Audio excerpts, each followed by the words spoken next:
Hello, Wolves fans, and welcome to Joe Knowles Field here on the campus of South Kitsap High School. Tonight's contest features the South Kitsap Wolves taking on the Gig Harbor Tides. We are happy to be coming to you live this evening on SKTV, Wave Digital Cable Channel 205, and also streaming live to the world on the internet. I'm Steve Dickey, and helping me bring you tonight's game is South Kitsap senior Curtis Keat. Thank you, Steve, and it sure is a beautiful night for football here in Port Orchard as these two Narrows League rivals square off. We're about to bring it down to the field as the color guard, commanded by Cadet Ensign Kelstrup, are taking the field to present the colors. And SK's high school band, under the direction of Gary Grams, will be performing the national anthem. And Senior Chief Vicker, please remain standing until the colors have cleared the field.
Play some football. All right.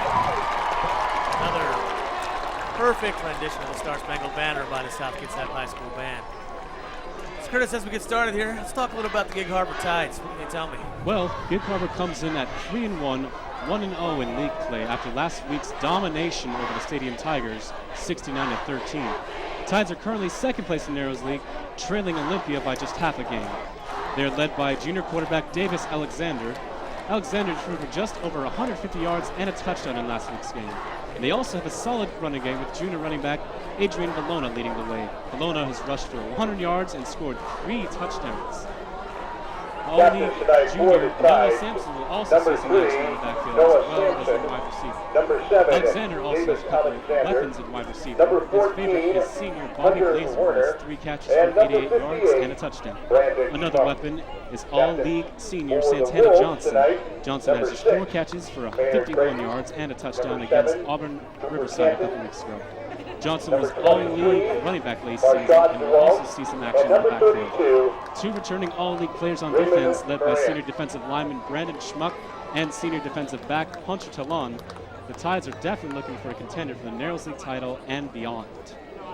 So why don't you tell me about the Wolves, Steve? Well, Curtis, the Wolves come in at 2-2, 1-1 in league play after last week's exciting 20-19 victory at Yelm. For those of you that missed it, the Wolves were down by 5 with time running out. Senior quarterback Cooper Canton gets the ball with about 3 seconds left, rolls out and finds freshman wide receiver Dusty Garcia in the back of the end zone for the game-winning touchdown as time expires. Great win for the Wolves last week. They're currently tied for 4th place in their Narrows League standings, trying to get back into the playoffs after falling a game short last season. The Wolves offense is led by the play of quarterback Cooper Canton, who has thrown for 357 yards and 2 touchdowns so far on the season. However, the focus of South's offense is definitely its running attack. Led by second-year starter and all-league running back senior Marshad Dewalt, the 5'5", 256-pounder, has rushed for 485 yards and 5 touchdowns on the season. Newcomer to the offense this year is senior Raymond Marin, who's made several big blocks from the fullback position to spring the ball for some big runs. The Wolves have a couple of wide receivers as well for Cooper to shoot. Cooper Canton's favorite target is all-league wide receiver Braden Maynard, who's injured for tonight's game. Ian Van Giesen will be replacing him. And the emergence of freshman Dusty Garcia, who has 7 catches and 66 yards in the past couple of games that he's played in. So the Wolves offense seems to start to click. Really played well last week. Dylan Lindmark and Davis Alexander we're going to to see the receive defense, though, to for the start this Tide. game. As the Gig Harbor Tides will receive the ball first, and we're just about ready to Chase get underway. Metzler kicking off for the Wolves.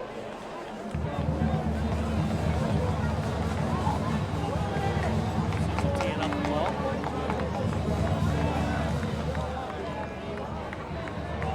Pardon me, that's Case Metzler's out there, actually.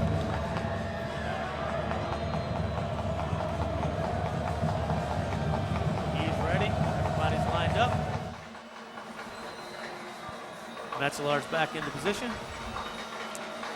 And this game is underway.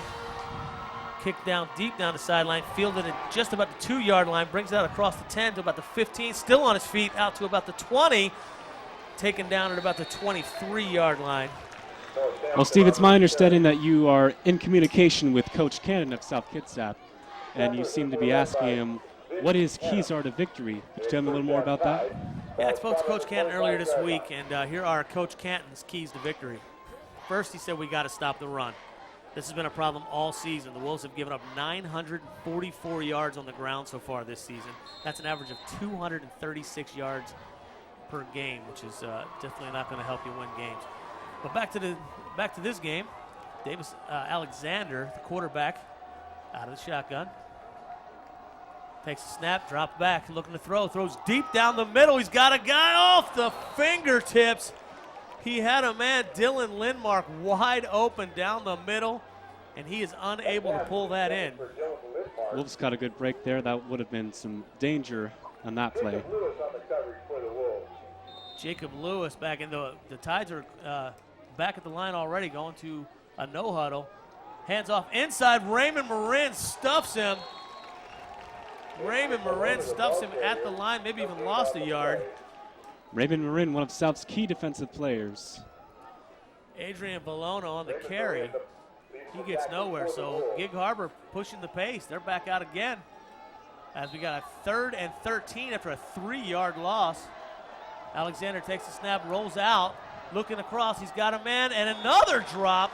This time, number 5, Santana Johnson, the all-league wide receiver, can't hold on. And it's a quick 3 and out for the Tides, and they'll be forced to punt. South Kitsap's Miles Huff was on that coverage. And now we will see South's offense for the first time today. Not even a minute off the clock, and South's already getting the ball. Yeah, miles and up needs to receive the a couple punt. of breaks there and a good defensive stand on the run there with Raymond Marin with a 3-yard tackle for a loss. That's his 5th tackle for a loss.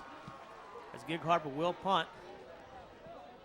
And nobody's going to return that one. Short punt gets a south roll back to about midfield to about the 49 of the Tides. So a short punt, and the Wolves will take over in good field position on their first drive of the game, Curtis. And now I imagine we'll see the high school equivalent of Marshawn Lynch as Marshawn DeWalt takes the field at running back.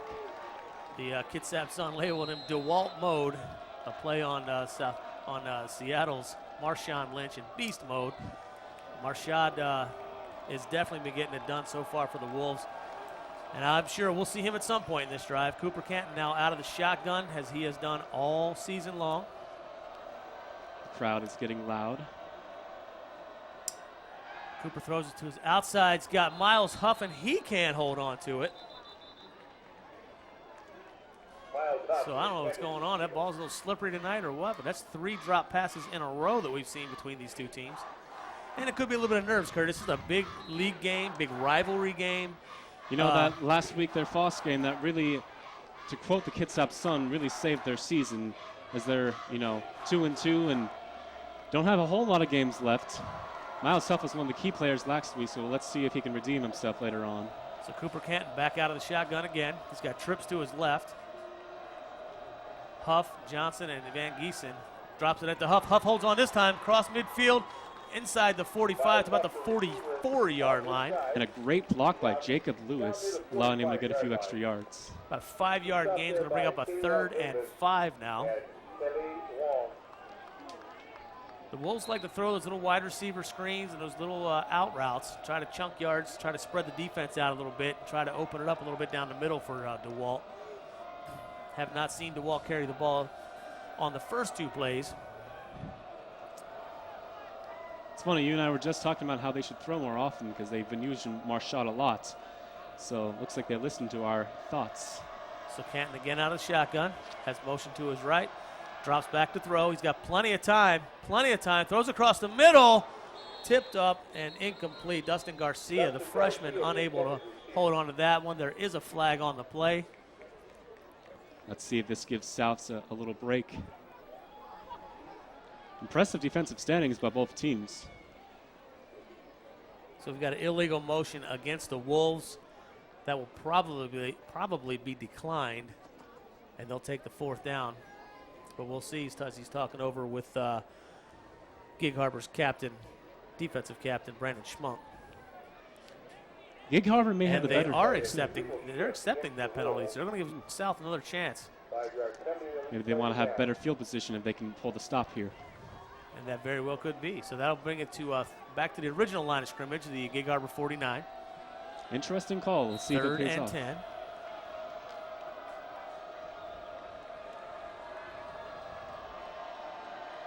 So empty backfield as Marshad DeWalt slips out to the slot. Cooper Canton from the shotgun gets the snap. Quick throw out to DeWalt, who cannot hold on to the ball, and the ball is down. If that's a backwards pass, that's a fumble, but it looks like they have ruled that an incomplete pass. It was a forward pass forward of the line of scrimmage. So the Wolves will be forced to punt here. Seems as both teams are having a little hard time holding onto that ball. Maybe they need to polish it off a little.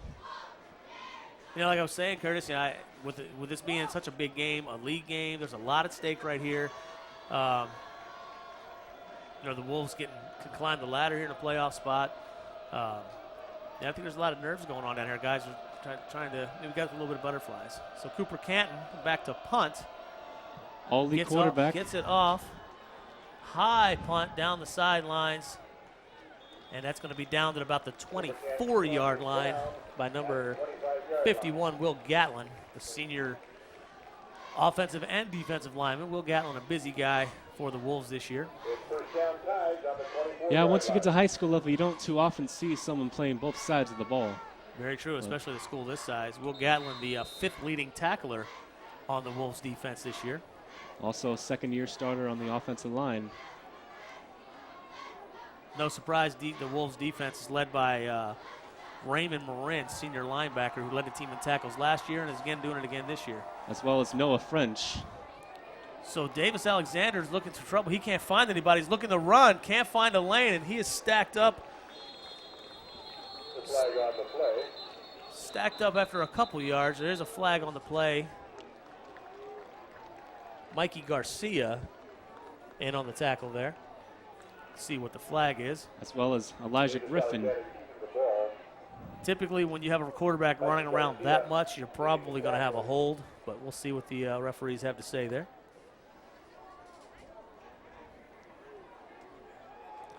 You know, I've taken a look at both of the quarterbacks of this game, and Cooper Cannon and Davis Alexander are almost the exact same size, and so you may be looking at a similar playing style between these two.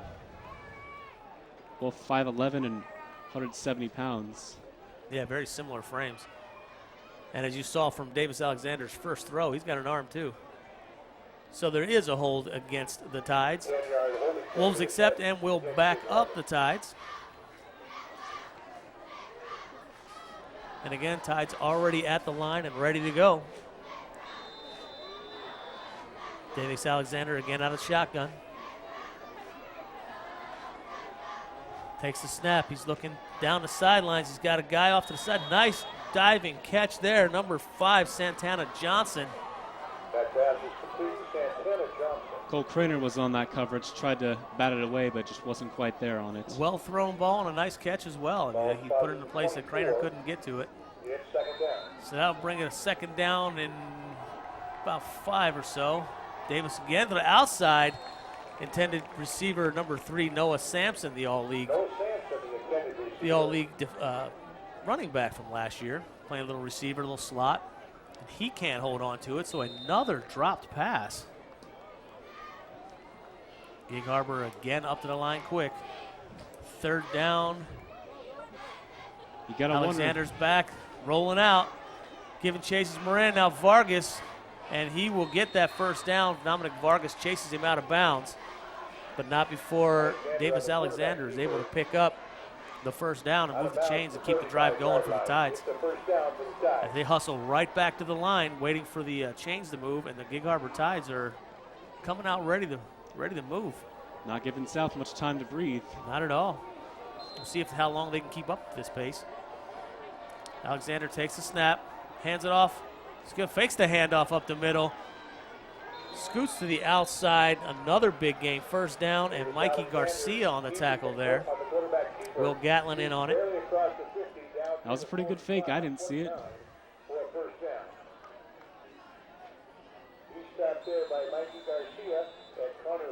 So the Tide's just about to midfield now.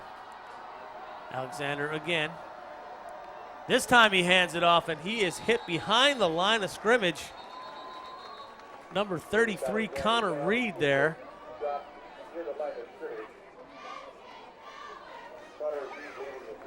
Connor Reed, a senior, used to be a quarterback. They moved him out to play some defense, and he also carries the ball a little bit out of the running back position. So about a no gain on it. So 2nd and 10 from the 49. Alexander fakes the handoff, takes off again, and he's got running room to the outside. Lewis giving chase, and he catches him just about at the 2-yard line. Jacob Lewis saves a touchdown as he runs down Davis Alexander from behind. But yeah, that Davis Alexander can run. They running a lot of misdirections here early in the game, fake handoffs. Fake end arounds, and Davis Alexander, holding on to the ball, runs it down to the 2 before Jacob Lewis. I was wondering when they were going to start running because neither teams were having much luck with passing, and it seems to be working for the Tides.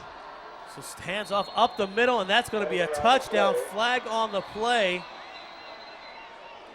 Adrian Valona scores, but there is a flag on the play, so we'll see what that is. And if that's against the Tides, that will negate that touchdown and back them up a little bit. See what the referee has to say tonight. And it is a hold on the offense, so that will negate that touchdown and back the Tides up. Give the Wolves a little breathing room. It'll be first and goal. Back on the 12-yard line. So a 10-yard penalty takes the ball back to the 12-yard line. Section is 11 So the yard Wolves catch a little bit of a break there.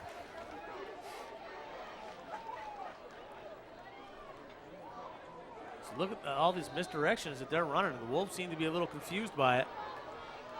Alexander again out of the shotgun. Drops back, looks to throw to the outside. He's got his man, and again a drop. Dylan Lindmark, his second drop of the game, probably the fifth for the Tides. I don't know what's going on and why everybody's having such a hard time holding on to that ball. It could be a little moist out there. It's getting to that temperature now where the field could be getting a little bit dewy. Although the quarterbacks are not having trouble throwing the ball, so I would imagine it wouldn't be too hard to catch it. It's all about catching Hands with it your off chest. up the middle, and he's got plenty of room, and Valona in for the touchdown. And the Gig Harbor Tides take the early lead, about 8 minutes to go in the first quarter. Valona with an 11-yard touchdown run, and again, the Wolves struggling to stop the run, especially up the middle. I think in a moist night like this, people really need to try to catch with their chest. It's hard to catch with your hands when the ball is wet. So Garrett Wenrich on for the extra point. That kick is up, and it is good. Hunter Talon, the all-league defensive back, the holder for the Gig Harbor Tides. So Gig Harbor takes the early lead 7-0 here with about 8 minutes to go in the first quarter. For those of you watching at home, you might have noticed the Wolves wearing black and white stickers on their helmets in honor of former longtime head baseball coach and former assistant football coach, Coach Elton Goodwin, who passed away last November, as well as former SK football player Josh Osborne, who was killed in a tragic hiking accident this past July. Josh would have been a junior here at SK this year. It's pretty good, Steve, to see them honoring local people on the football team. Oh, for sure. Coach Elton Goodwin, 29 years coaching here. Great guy in the community. Had the pleasure of meeting him a couple of times when I started coaching here at South. And Josh Osborne, I had the honor of coaching when I was a junior high coach in baseball, and he played baseball for me at Marcus Whitman. Just a great kid, always a happy guy, always a big smile on his face. Was just devastated when I heard that news back in July that he had passed away. So back to the game now. Gig Harbor set to kick off. Got Jacob Lewis, the senior, and Dusty Garcia, the freshman, back deep for the Wolves. Both of those guys can fly, so we'll see. Most of the teams so far this year have tried to stay away from them and have squib kicked. We'll see if Gig Harbor's going to give it a shot. And they do. They kick it deep, but there's a flag Looked like on an the offside. play. Yeah, I think somebody got a little antsy on the Gig Harbor side, got across the line before the kick went off, so that'll back them up a little bit.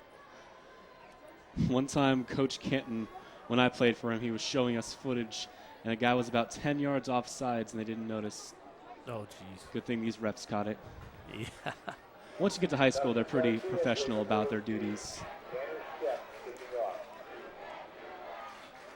So that will back them up. The crowd chanting, "You can't do that."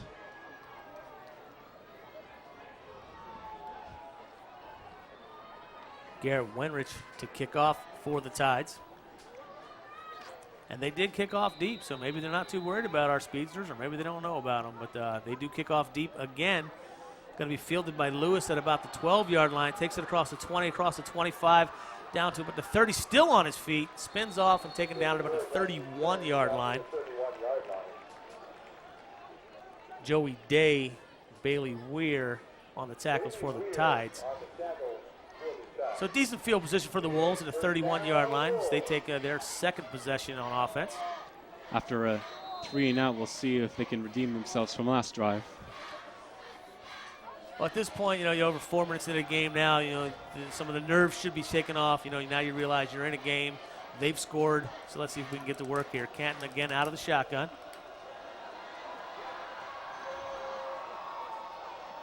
DeWalt up the middle, powering through as he takes the ball to about the 35-yard line.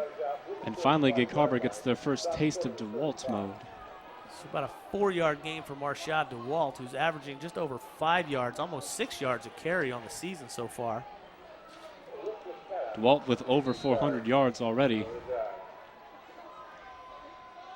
It's been the key player on South's offense. Yeah, he's got almost 500 yards on the season in 4 games, so he's been a big part of the offense so far this year. Gig Harbor running a 3-man front, and pretty much everybody we've seen has been running 4, so we'll see if DeWalt can get some runs out of this, break a few. So Canton takes a snap, drops back, looking deep. He's got a man on the sides, and it's Jacob Lewis with pulls it in. Jacob Lewis takes it down to about the Gig Harbor 42-yard line, it looks like, before he's taken down. Nice pitch and catch there. Jacob Lewis seeing some time at wide receiver with the injury to Braden Maynard, who injured his leg a couple of weeks ago in the Olympia game, Curtis. As well as a concussion, and that's what they're waiting on for Braden Maynard. High school sports organization taking concussions very seriously. As they should. So the first down for the Wolves. Canton again out of the shotgun. Takes a snap, hands it off to DeWalt, who's looking for room up the middle. Bounces it a little bit to the outside. Gets it to about the 40-yard line, so it'll be a 2-yard gain. And like we had talked about before, with Marshad DeWalt, just being such a big, strong, physical kid, even if he doesn't get gains, he's very difficult to tackle, and he puts a lick on, He will wear the defense out. Exactly. Even if he only gets 2 yards later, those 2 yards will turn into 5 and 8 yards because you don't want to tackle that kid a whole lot. So here we go with a 2nd and 8. Canton, quick pitch to the outside. He's got Miles Huff for a short gain. Looks like he takes it to about the 39-yard line, 38 maybe. It is very rare that you see a one-on-one successful tackle of Marshad DeWalt. On average, it's about 4 people to take him down. Well, at 5'5" and 256 pounds, I mean, you know the guy. He has huge legs. He's very strong. He squats over 700 pounds, which is just unbelievable. He's very difficult to tackle, like you say, one-on-one. So a 3rd and 6 from the 39-yard line. Canton takes a snap, drops back. He's got trips to his right, looking. He's got a man to the outside, and he's tipped, and it is almost caught, almost brought in down there. Miles Huff almost pulled the tip in, but it does fall incomplete. That'll bring up a 4th and 6 from the Gig Harbor 39-yard line. So we'll see if the Wolves are going to go for it or if they will punt. Cooper Canton, also the punter, 2-time all-league punter, but he will not be doing that this time as the Wolves will go for it on 4th and 6 from the 39-yard line. Trips to his right. Huff goes into motion. Canton takes the snap. Looks back. He doesn't have anybody. He's going to try to run for it. Gets to the outside. Turns upfield. And that's cutting it close for Canton.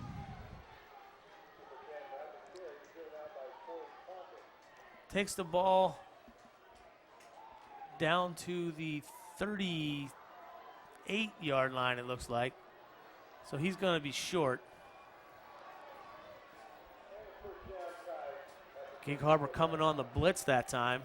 Canton had no time to look downfield, took off running, tried to run for it, tried to get outside, but the Tides were able to catch up to him, so they will turn the ball over on downs at about the 34-yard line. Gig Harbor out quick again. Gig Harbor wasting no time in going after it. Alexander audibling out. He's changing the play. Takes the snap, hands it off to Valona up the middle. Short gain, tackled by number 41. That's Mikey Garcia on the tackle. Kenny Staffney, the sophomore, also on that tackle. Gig Harbor right back to work. Hands off, fakes the handoff, throws to the outside. Got a man who breaks another tackle. Miles Huff can't bring him down. Dominic Vargas finally finishes him off, not before he gets a first down and across midfield to the Wolves' 47-yard line. So Gig Harbor starting to move the ball pretty well now. All these misdirections, they're even fooling me up here in the booth. So Alexander again out of shotgun. He's got trips to his right. Drops back. Looking to throw. Coming way downfield. He's got a man wide open. Noah Sampson, the all-league wide receiver, and he will take it into the end zone for the touchdown. Another nice throw from Davis Alexander. And Gig Harbor now leads it 13-0 with about 5 minutes, 11 seconds left to go in the first quarter, pending the extra point. And Gig Harbor is moving the ball well, Curtis. Looks like their fast strategy is really working. South hasn't had a whole lot of time to get set in and ready for the defensive play.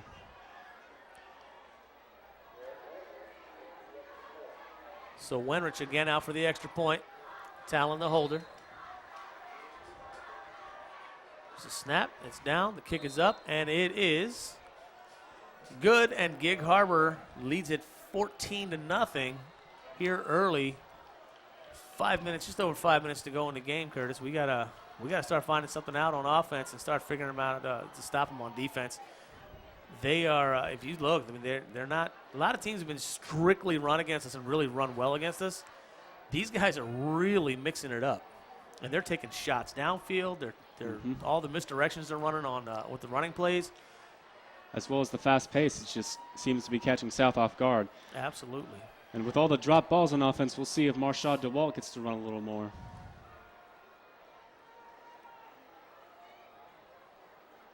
So the Wolves going to need to make some adjustments on defense. They've moved the ball a little bit on offense, just haven't been able to get down to score yet, but they have been moving the ball a little bit, so we'll see if they can continue to do that, letting Cooper open it up a little bit. So here's the Narrows League's 4A standings so far. You got Olympia at 2-0 in league, 3-1 overall, followed by Bellarmine at 1-0, 3-1 in league, 3-1 overall. Gig Harbor, South Kitsap, and Timberline all tied at 1-1, followed by Stadium and Yelm both at 0-2. So big game right here, Curtis. As far as tied with Gig Harbor. The winner of this game could potentially go into second place in league. So the Tide's ready to kick off again. Lewis and Garcia back deep, and they will kick to him, and they will kick to Lewis, who fields it at the 5. Comes across the 10, across the 20, looking to get some room to the outside, finds a little room to the outside, shakes a tackle, and taken down at the 26-yard line. Taken down by Bailey Ware, junior wide receiver. Lewis tried to stiff arm him and got pulled down by it. Pulled down by the shirt, it looked like. Almost broke that, and that Jacob Lewis can fly. If he could have gotten to the outside, it might have been tough to catch him. But we are able to hold on to him, drag him down, and the Wolves will take over at the 26-yard line. SK superfans trying to get their team fired up. Always a fun crowd to be around, Steve. Absolutely. They're not too bummed about the early letdown so far. So Canton back to throw. He's got Garcia on the outside, looking to shake a tackle, and he'll be stacked up after about a 2-yard gain. And Gig Harbor's defense is just swarming South's offense. Corey Condon, the first one there, and they are quick to the ball. They're the number 10 ranked team in the state, and for a reason, really. All those all-state, all-league defensive players.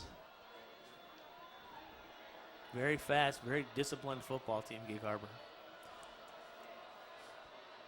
So the Wolves break huddle. Canton again out of the shotgun, trips to his left. Takes a snack. He hands off to DeWalt, who's hit behind the line, but shakes a tackle and makes a 2-yard loss into a 2-yard gain. Flag flying now.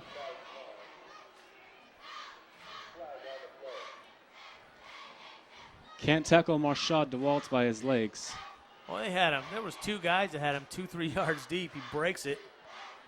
So we've got a personal foul against the Tides. So that'll move the chains and give the Wolves the first down.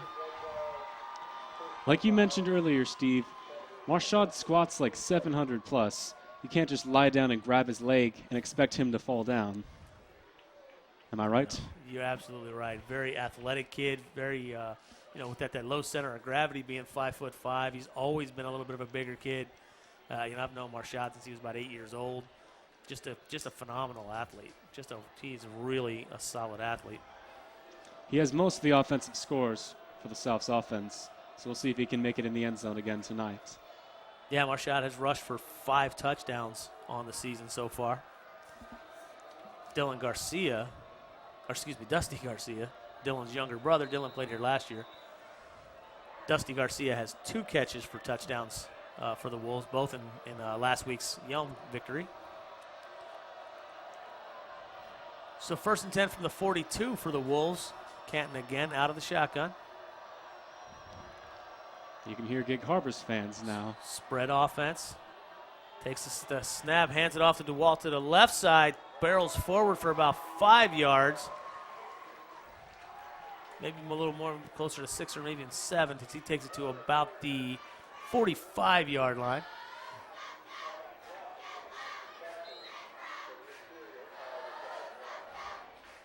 Yeah, you gotta try to catch Marshad when he's going east and west. You try to get him north and south, and he'll put a hit on you. Later on in the halftime show, if you stick around, you'll be witnessing a news story about one of the newest coaches of South's coach staff, Renard Williams from Eastern Washington University. So Canton again back to take the snap, high snap. Gets it off though, gets the throw off, across the middle. He's got Dusty Garcia again, and he will take it down inside the 45-yard line to about the 43, and that will be a Wolves first down. So Garcia quickly becoming the go-to guy for Canton. As a freshman, that is a very good sign. Just a freshman. Doesn't play like a freshman, though. That kid is pretty fearless. He's getting out there. He's getting the ball. He ran against the grain there. He's not worried about getting hit. Very quickly as well. Very fast. So the Wolves have a 1st and 10 from the 42-yard line. Canton takes the snap, hands off to DeWalt up the middle, bounces off 2 tackles, gets to the outsides, got running room down the sidelines. Big first down for DeWalt as he takes it all the way down to the 27-yard line, looks like. Again, Curtis hit at the line, bounces off, gets hit again just past the line, bounces off. Almost broke free. And then takes it for about 15 yards down the right sideline. That's what he does best. He absolutely does. You know, they reference him a lot of times, call him in the papers and stuff, bowling ball. A lot of teams against call him bowling ball. And he's kind of a bowling ball, but he's kind of a pinball. He bounces off of people. I call him a freight train. He is not afraid. Well, it looks like there's a flag on the play. Is there a flag down there? There is a flag down there.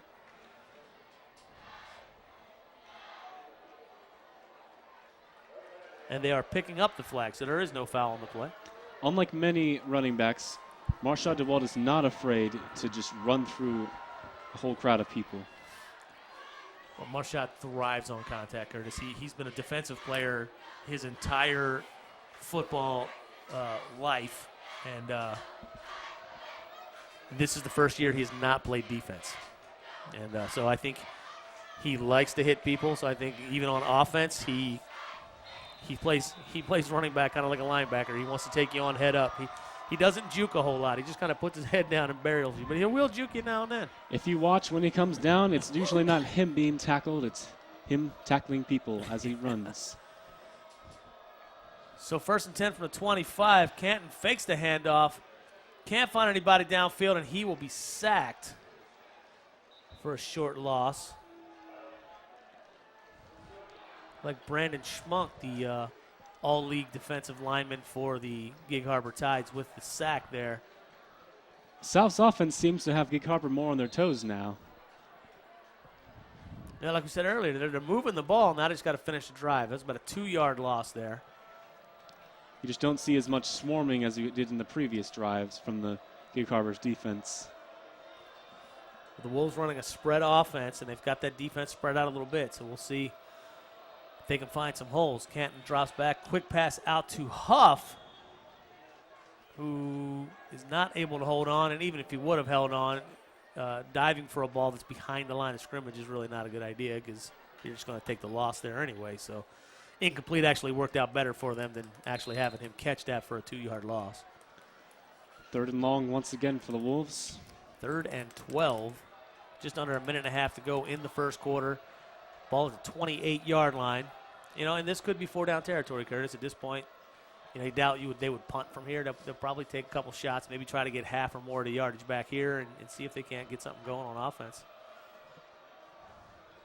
Canton takes a snap, drops back. He's looking deep, rolling out. Still looking downfield, gets to the outside, and he'll be drugged down by the shoulder pads, looking for a horse tackle, and there is the flag. That definitely was a horse collar from what I saw. Looked like Schmunk was in on that tackle, and it will be against the Gig Harbor Tides, and that will give the Wolves an automatic first down. And they're in the red zone now. Lucky break for them. So Canton used his legs a little bit. Stretches it to the outside, and Schmunk has to horse collar him to get him down, and that's going to be a big first down for the Wolves. Keep this thing going, Curtis. This has been quite the rivalry between the Tides and the Wolves. The Wolves are 14-8 all time against Gig Harbor after last season's 49-28 loss. So hasn't been that high of scoring yet, but we'll see. And there you see the call from the ref. That's the horse collar. Personal foul. So that'll take the ball inside the 20 for the Wolves to about the 19-yard line. Give them the first down, and the Wolves are trying to put something together here. Try to get on the board. That's the biggest thing. Get on the board, try to cut into the deficit a little bit, and then hopefully the defense can start getting some stops. From what I've witnessed, I think South's played better football when they are down coming into the second half. They seem a little more motivated when they aren't in a comfortable lead. South just trying to loosen the deficit a little bit with 50 seconds left in the 50 seconds in the first quarter. So yeah, just under 50 seconds. Coach Canton calls a timeout. Obviously seeing something he didn't like in the defense. So they're going to call a timeout. Coach Vartanian down there talking it over with the offense. Gig Harbor 8-3 last year before falling to Wenatchee 33-31 in the state playoffs. Of course, the Wolves were 4-6. Had a chance to qualify for the playoffs, but ended up losing that final league game to CK last year, 28-14. But did rebound to win their very last game against Foss, 41-25. So that was shows their resilience. They don't get down too much. They're well coached. They come back, and you got to take care of business. Yeah, they got their T-shirts from last year honoring that one last win against Foss. Yeah, shows their spirit of the little victories. As you see the SK super fans, a few extra fans here tonight as Sedgwick Junior High, Cedar Junior High, and Marcus Whitman's, all of their football teams are here tonight to watch and support the Wolves. The future Wolves. They'll all be playing on the same team in a couple of years. You bet. Funny to think about. So Canton takes the snap, hands off to DeWalt up the middle, runs over a guy and barrels ahead. My goodness, Marshad DeWalt lowered the boom on Hunter Talon. And that'll be a first down. Hunter Talon, 5'11", 170. Trying to tackle the 256-pound Marshad DeWalt. Giving up 80-plus pounds to that kid. That's a tough tackle for a guy that size to make.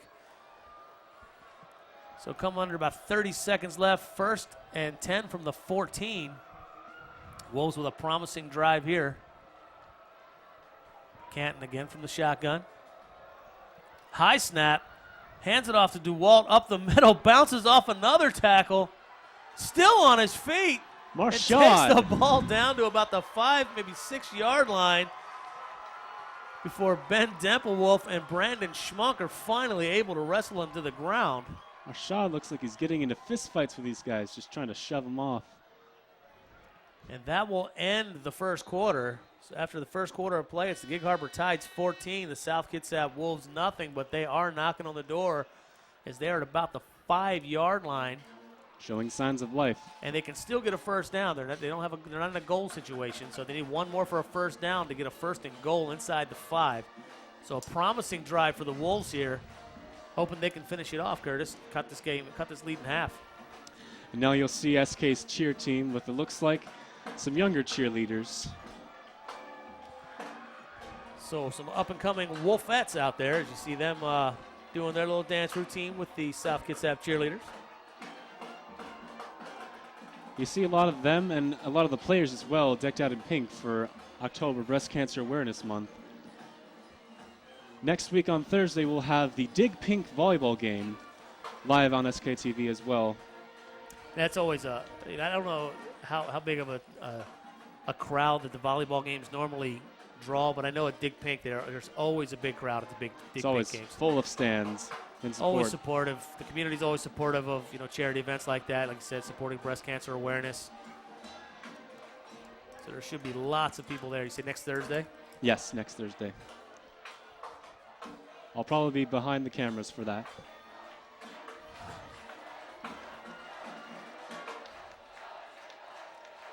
And there seems to be some confusion on the play coming out of the end of the quarter.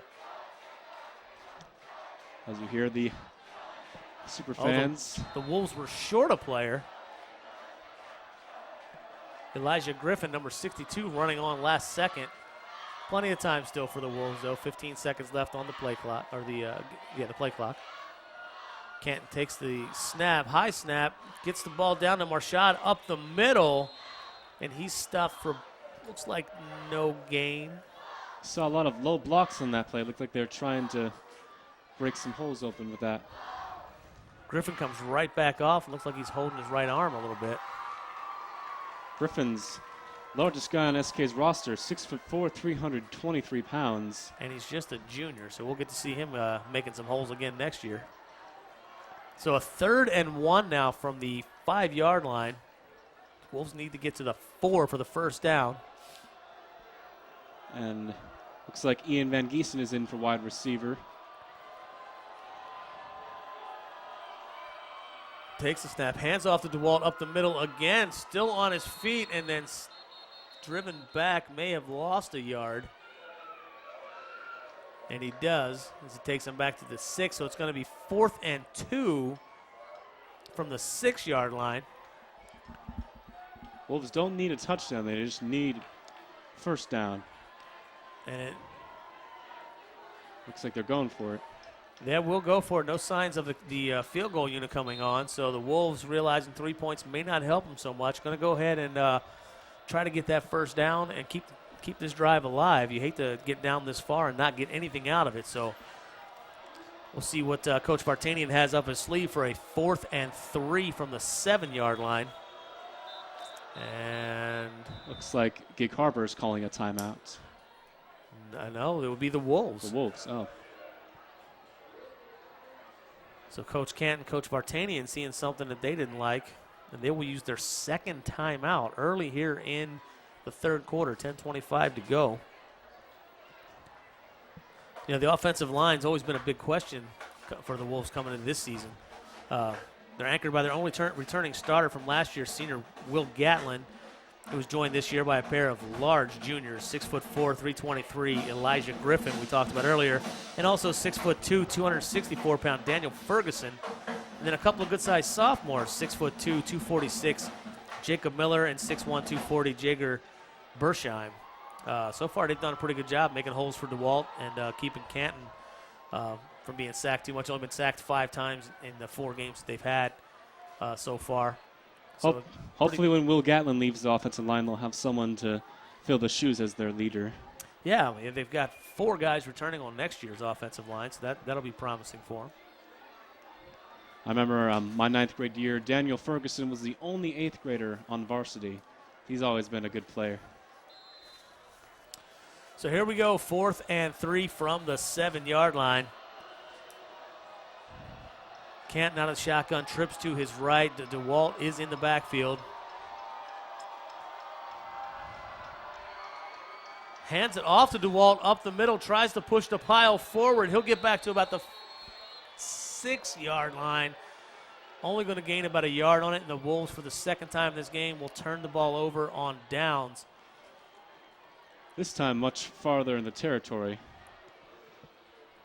tried to run it straight up the middle on a 4th and 3, maybe catch the Tides off guard, thinking it'd be a pass play, but disciplined football team. They stayed in the middle and were able to tackle Marshad DeWalt after a short gain and keep him off the getting a first down. Wolves have shown signs of life, but like we said earlier, they just haven't been able to convert on touchdowns yet. So Gig Harbor takes the snap, fakes the handoff, and runs it straight up the middle as he takes it out to about the 21-yard line. Noah French. Will Gatlin thought he had a safety almost, but he was fooled by that. Yeah, if they would have handled that off, yeah, we would have been in good shape there. But Alexander, probably seeing Gatlin, held it. And Davis Alexander again runs it as he takes it to the outside. Run down by Logan Guerrero, the junior. The Wolves have 4 juniors in their defensive secondary, so a lot of guys coming back next year on defense as well. Davis Alexander really sneaky with that ball. He's running this option very well. He does hide the ball very well, very deceptive, and that's what you need to do when you're running this style of offense. Reminds me of Colin Kaepernick a little bit.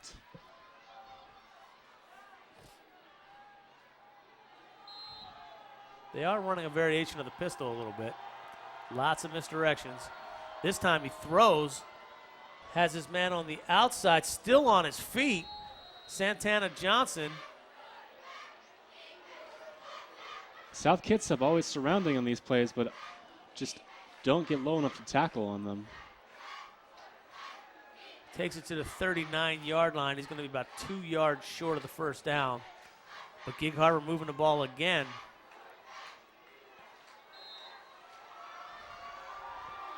Alexander again from the shotgun. Fakes the handoff of the middle. He's running again to the outside, and this time he'll dive down just short of midfield. Dominic Vargas there to down him, but he'll get it out to about the 48, about a 6-7 yard gain. And again, no huddle, and the Tides are. Raymond Marin thought he handed the ball off. He could have had that sack, but he got fooled once again. Looking back, he's got a guy deep down the middle, all by himself. Shakes a tackle, cuts back to the outside, has running room, and he will score. Santana Johnson, 48-yard touchdown, pitch and catch. And the Tides up now. The Tides up now 20-0, pending the extra point. And the Wolves struggling to find an answer for this Tides offense. Yeah, the defense is holding up pretty well, and the offense is just running all over the Wolves. Well, they're running, they're throwing, they're mixing it up well. I mean, it's a very, very solid offensive effort by the Tide so far. They're very speedy and very deceptive.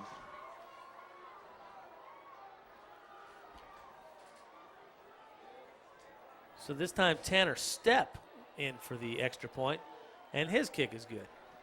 What the Wolves need is a really long drive to give their defense a rest, because Gig Harbor, with these really long and fast-paced drives, taking the toll on the defense. Gig Harbor head coach Aaron Chantler entering his 3rd season, as well as Coach Canton. These guys have been coaching against each other for the past 3 seasons. As head coach of the Tides, he's 11-10 coming into the season, and obviously 3-1 so far this season. I actually ran into a couple of Gig Harbor football players this summer when I was on vacation, Hunter Talon being one of them. And he was telling me he really thought they were going to be a solid football team this year, and thought they had a chance to go pretty deep in the playoffs. And of course, you always think that. You always think you're going to be. There was just something about when he was talking to me that I thought, this kid definitely believes that they're going to be something special. And so far they have been. They've only been tripped up the one time, 24-21 to East Lake a couple of weeks ago. A non-league game, so it's really hard to say, how much their starters and stuff played. But the couple of games they've had in league so far have been impressive, with the big win over Stadium last week, and a crushing win. It was 69-13. And now they've come out, they've put 21 up pretty quick on the Wolves. So the Wolves are going to need to get something going here, try to chip into this a little bit. But, boy, if the defense doesn't start figuring out something on how to stop this Tides attack, this could be a long game for the Wolves. Marshad DeWalt has obviously been running well, but the Wolves haven't had a whole lot of luck with catching the ball. Yeah. So Stepp will kick it off. Kicks it back, fielded deep by Jacob Lewis again, looking for some running room. Still breaks a tackle, cuts to the outside, cuts back into the middle, and he takes it to about the 30-yard line. So a nice return for Lewis. And the Wolves will set up shop at about the 30-yard line. Try to get something going here, Curtis. A thought just popped in my mind. I wonder what would happen if Marshad DeWalt received, if they even kicked it to him. If he received those kickoffs. Then he would inflict pain on the kick coverage team for the Tides. Probably. We'll see what he does on the defense again.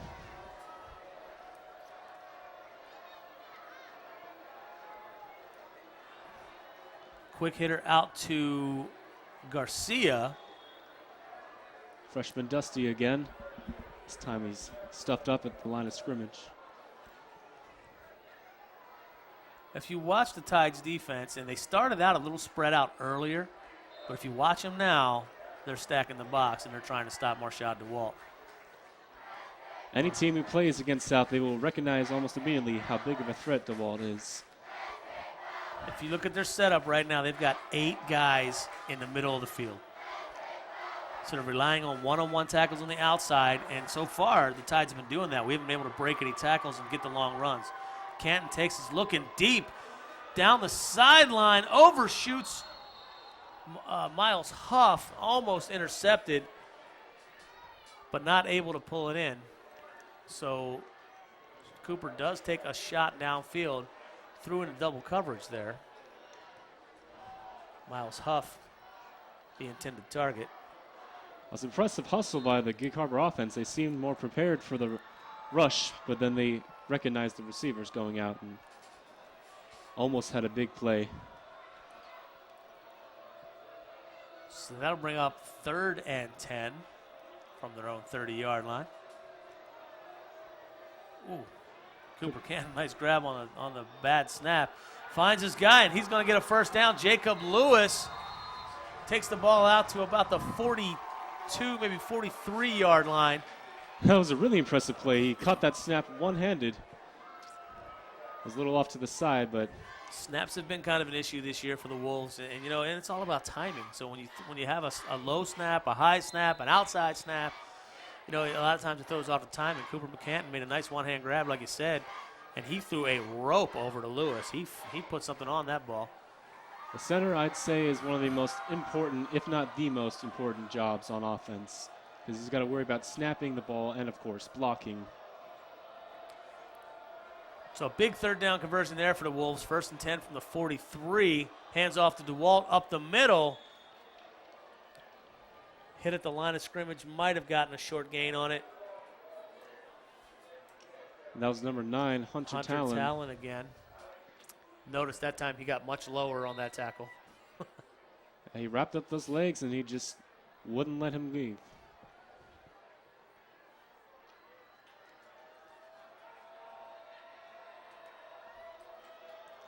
See Dusty Garcia out again, the freshman on the right side. So Canton takes a snap. Looking to throw to the outside. He's got Miles Huff, and Huff unable to hold on to it again. So another dropped pass for the Wolves. Bring up another 3rd and 10.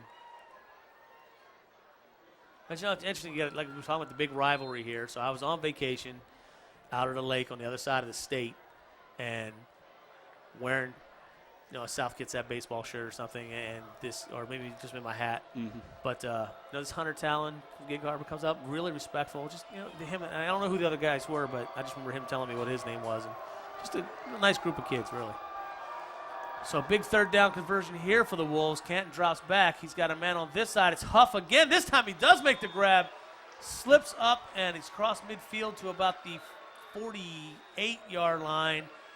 Looks like he's going to be a little short of the first. No, he's got the first down. Signal there from the ref, got the first down.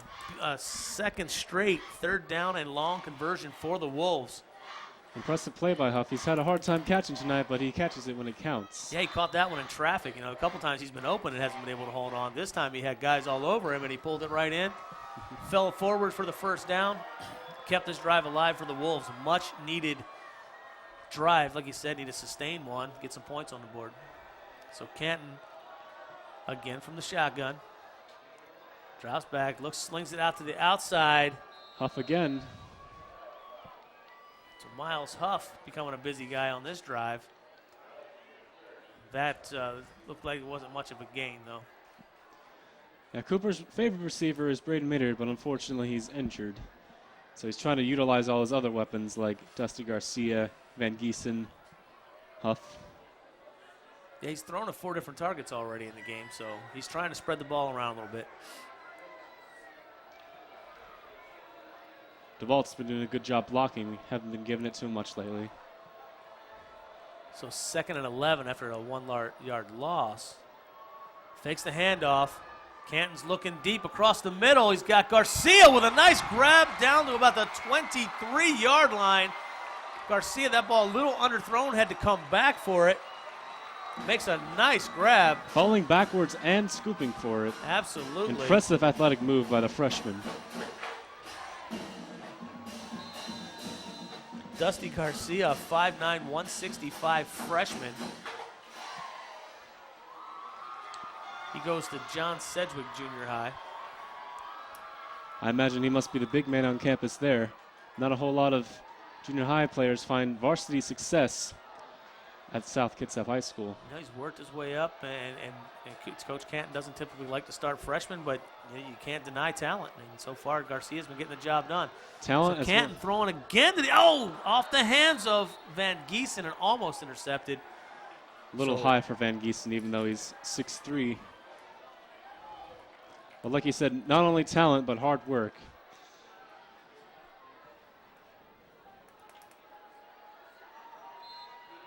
Not only are some of South Kitsap's key players very talented, but they're very passionate about the game of football. They take it very seriously. So 2nd and 10 from the 23-yard line. So the Wolves again driving. This is the 3rd time they've been this deep into Tide's territory with no points to show. So Canton, high snap, pitches it off to DeWalt. And Marshad takes it to about the 24-yard line. So he's going to lose a yard. So now we're looking at a 3rd and 11 for the Wolves. The Wolves have converted 2 straight 3rd and longs, Curtis. So see if we can keep that going. South Kitsap, no matter what the deficit, you don't see them roll over and giving up very much. We can hear the SK super fans down there, down 21-0 coming up on the half, and they're still down there screaming their heads off. So they're behind their team. See if the Wolves can get something on board here.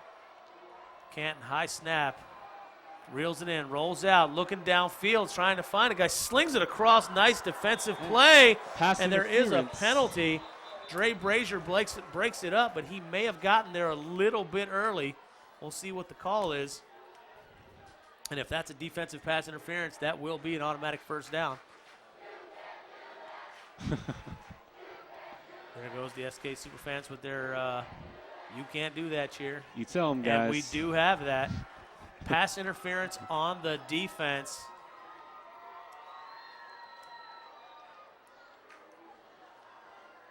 So this drive will stay alive.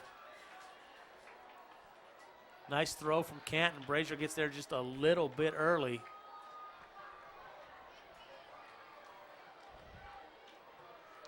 About 4 minutes and 40 seconds left in the first half. South trying to loosen the deficit a little bit. Automatic first down as they walk this one off. That'll take them inside the 15-yard line to about the 12-yard line. So 1st and 10 from the 12. Second drive in a row, the Wolves have gotten inside the 15-yard line. But, you know, when the game's getting a little out of hand, you have to take some gambles. And the Wolves gambled last time on a 4th down. Were unable to get the first down. So 1st and 10 from the 12. Cooper Canton, empty backfield. 5 receivers set. Pitch to the inside, number 28, Deion Anderson. And he's going to be stacked up just about the line of scrimmage. That was actually Ricky Jones on that play. Oh, pardon me. Anderson is 29, correct. Ricky Jones, not quite as big as Marshall DeWalt, about 5'9" and 180, but he's got some speed on him. Not too many people are Marshall DeWalt size and that gifted. So there is a flag on the play. It's a hold against the Wolves, so that's going to back them up. 10-yard penalty takes them back to the 23-yard line. 1st and 20.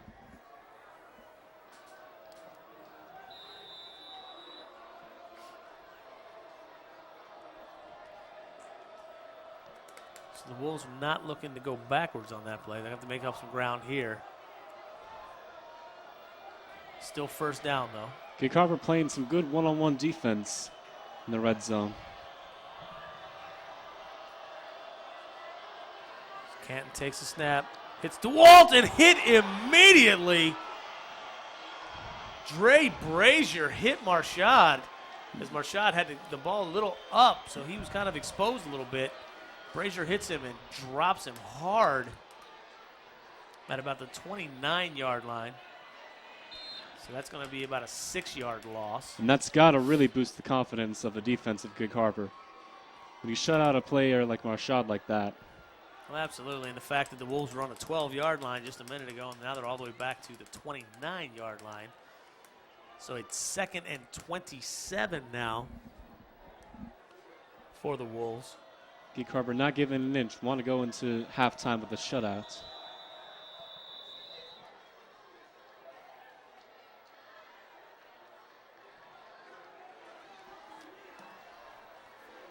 And it looks like the Wolves will take their final timeout with about 3:25 to go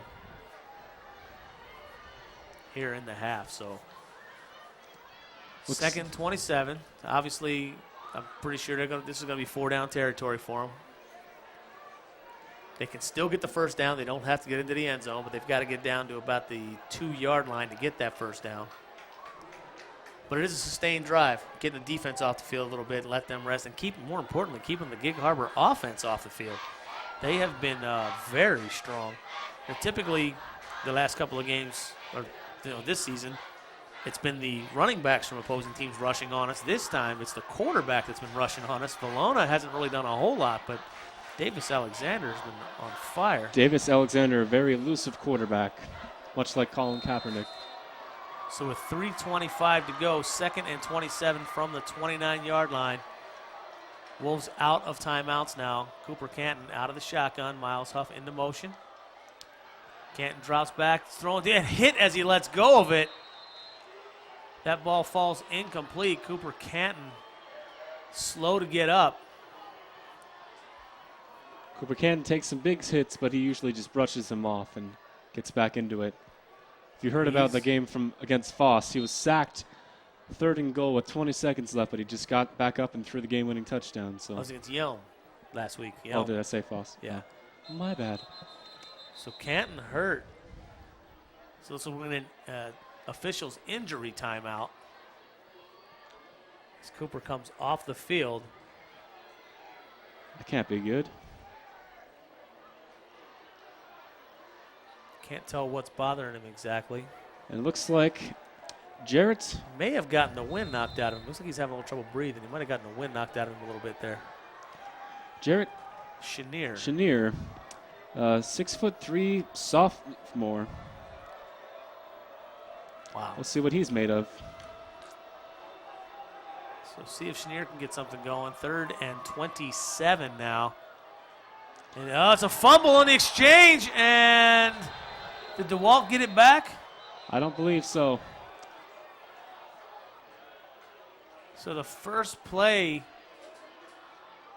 without Cooper Canton in the game results in a fumble, but it does look like the Wolves were able to recover. Marshad DeWalt falls on the fumble. So a 4th and 27 now from the 35-yard line. Well, Cooper's also the punter, so it looks like Schneer will have to punt as well if they end up punting it. They are definitely not punting.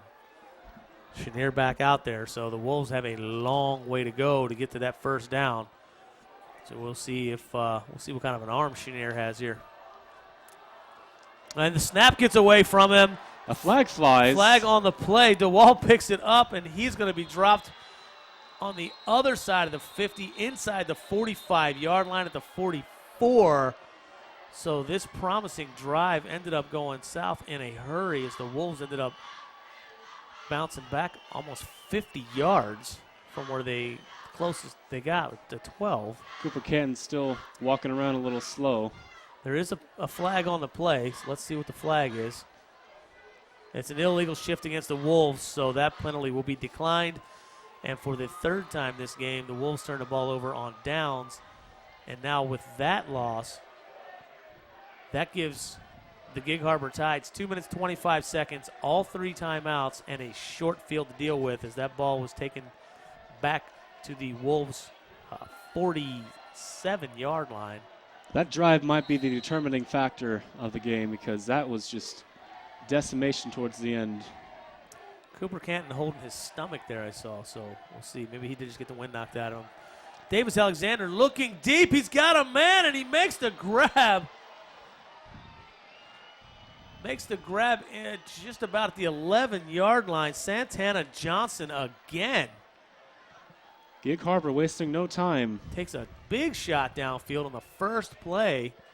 That only took 7 seconds, and they're already down in the red zone to about the 11-yard line. And look at them, right back up to the line, looking to score again. They're not worried about clock management. They're trying to get in the end zone. Normally, you try to run some time out, but they are shooting. He's got a guy again, looking to shake a tackle down. He goes inside the 5-yard line. Noah Sampson, the all-league wide receiver junior. Tackled by Jacob Lewis. So 2nd and 3 from about the 4-yard line. Tides back up again. Under 2 minutes to go.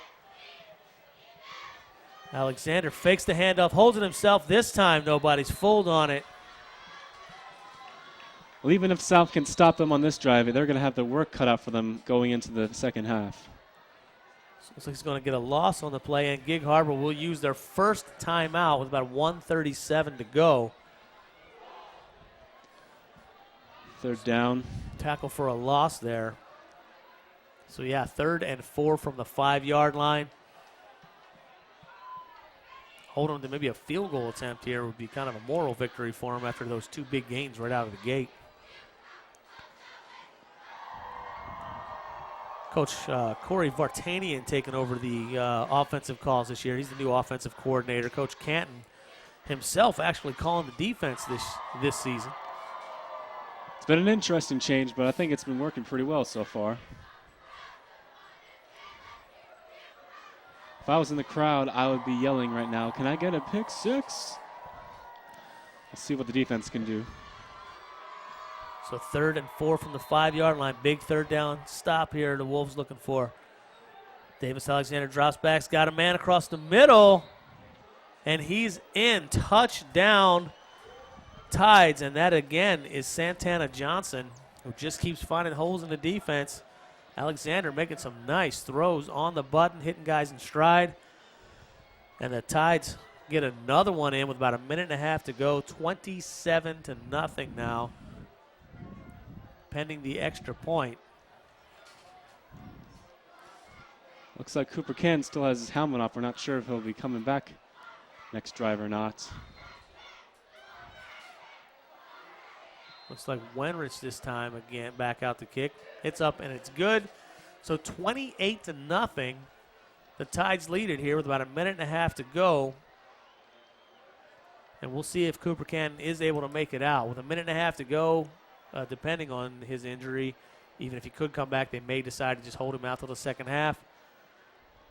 Or if he is feeling well enough, we'll see, and we'll see if we get him out there. Looks like Ahmed is still tending to him on the sideline. But the 2 plays that Canton was missing for, we had a fumble on the exchange, and then we had a bad snap, which aren't necessarily the quarterback's fault. I'm just saying that sometimes it throws off the offense when your captain's not out there. You're heading your quarterback, and I don't know how many snaps. I don't know how many snaps Chenier has taken with the first team offense. Probably not too many, and like you said, they're not used to their leader being gone and taking orders from a sophomore.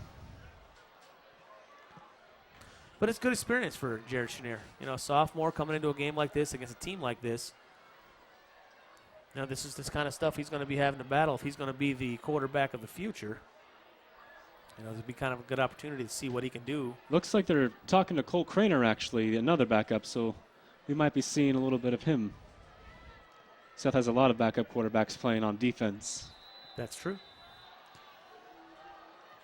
So here goes the kick, back deep. Looks like it's Lewis again from about the 5-yard line. Takes it straight up the middle. Runs into a little traffic at about the 25-yard line. Still on his feet, pushing him backwards, but he gets out. Forward progress will get him out to about the 25-yard line with about a minute 23 left.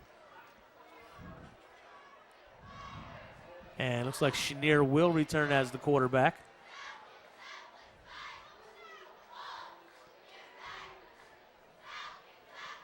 We'll pass on any information that we can get on injured quarterback Cooper Canton. If we hear anything from the sidelines, we'll certainly pass that on.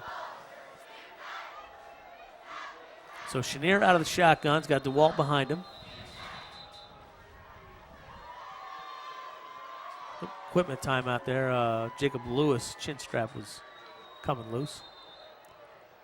So here we are with a minute 23 to go. Chenier takes the snap, drops back, throws across the middle for Garcia. A little too far out in front of Garcia. Looks like.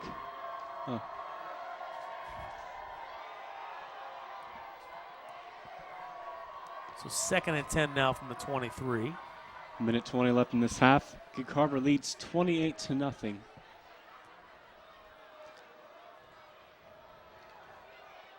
I would imagine Chenier's a little bit nervous at this point coming into a game like this. Facing the number 10 team in the state here. So Chenier takes a snap, nice one-handed grab, hands it off to DeWalt up the middle. He'll take it across the 25, maybe the 26-yard line, about a 3-yard gain for DeWalt. Well, Shaw DeWalt certainly not nervous. And Gig Harbor taking a timeout here, so they might be thinking if they can get a stop or two here, that they could possibly get the ball back and maybe even punch one more in.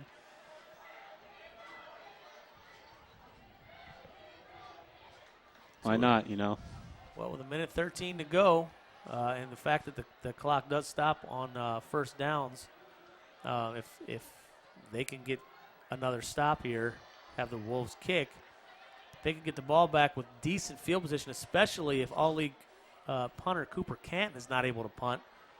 Honestly, I'm not even sure who the backup punter is. But if it is Chenier or whoever, the Tides could get some pretty decent field position with a minute or so to go. That could get them down and get them possible another score. So, in practice, the backups, they learn the routes, but they don't get a whole lot of real-world experience, and that's when you see if they are sensation or not. So let's see what Chenier is made of. Yeah. So Coach Chandler thinking ahead, thinking maybe he can get some points if they can get a stop here. The Wolves, I would imagine if the Wolves got a first down, that Gig Harbor would probably not call any more timeouts, but they've got one left, so we'll see what they do. Chenier back in again, takes a shotgun, takes a snap, hands it off to DeWalt up the middle, bounces to the outside and taken down at about the 24, almost 25-yard line. It's about a 2-yard gain for DeWalt. Bring up 3rd and looks like about 8. 4th and 8. Or excuse me, yes, 4th. As Gig Harbor takes their final timeout. About a minute to go, minute 5 to go. So we'll see who's going to come on to punt. But even if it were Cooper Canton, they would get some pretty decent field position here and have a chance to get downfield and possibly score again.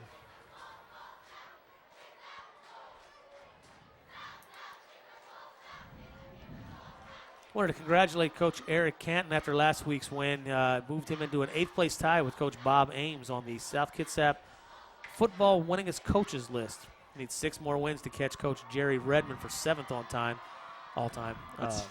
Coach Ed Fisher is the Wolves' all-time winningest coach with 196 wins in his 23 seasons, followed by Coach Canton's predecessor, Coach DJ Sigurdsson, who compiled 107 wins in his 15 seasons leading the Wolves. And Chenier does punt, and yeah, it's going to fall short in about inside the 45-yard line, or just about to the 44-yard line. Just under a minute left. Let's see what Gig Harbor has in store for the half's finale. 56 seconds and no timeouts. Well, we have seen how quick Gig Harbor can move the football. They're quick to the line. Davis Alexander has been precision tonight with some of his throws. I think South's defense can expect anything from this offense at this point. They've been very diverse with the way they've been playing.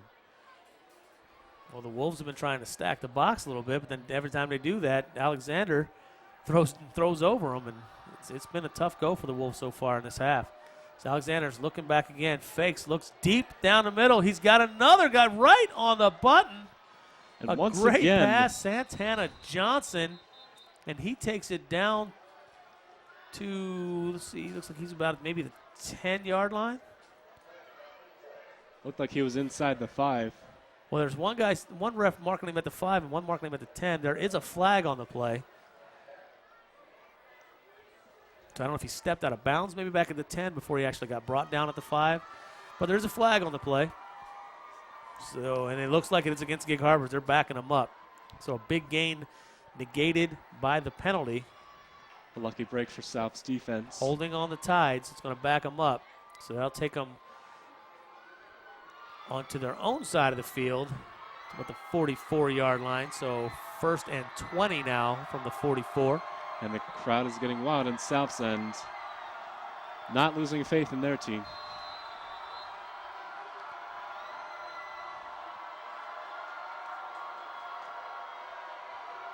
So Alexander changing the play. Clock running less than 40 seconds. Drops back, throws quick hitter to the outside. Santana Johnson again. Another flag on the penalty, or the play. And another late one comes in.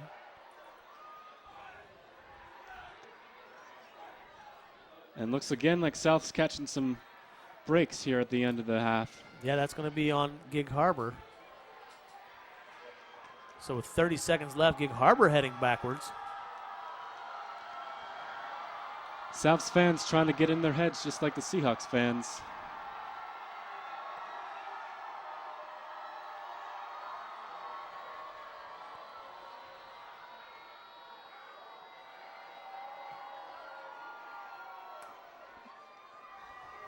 Still didn't see what he was. There's still flags on the field. As the refs talking about it, trying to figure it out, see where they're supposed to spot the ball.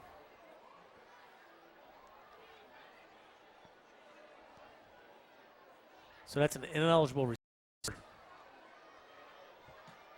It's a good thing you know all these motions because they don't have microphones like the professionals. So that'll back them up a little bit. So with the Tides are back now to their own 32-yard line. This drive started on the Wolves' 44-yard line. So a couple of penalties have pushed the Tides back. They're out of timeouts. But again, we are familiar with how quick these guys can score. So they've got a 1st and 35. So a long way to go for a first down. Well, Davis Alexander, he's got an arm, so let's see what he can do. Indeed he does. So rolling out now to his right. Throws on the run. Diving attempt by Johnson, who's been his go-to guy the last several throws, but unable to pull that one in. But it does stop the clock with 25 seconds to go. So 2nd and 35 with 25 seconds to go. Gig Harbor's just playing this game like it's 0-0. They don't pay much attention to the scoreboard. They're just trying to play their hardest game.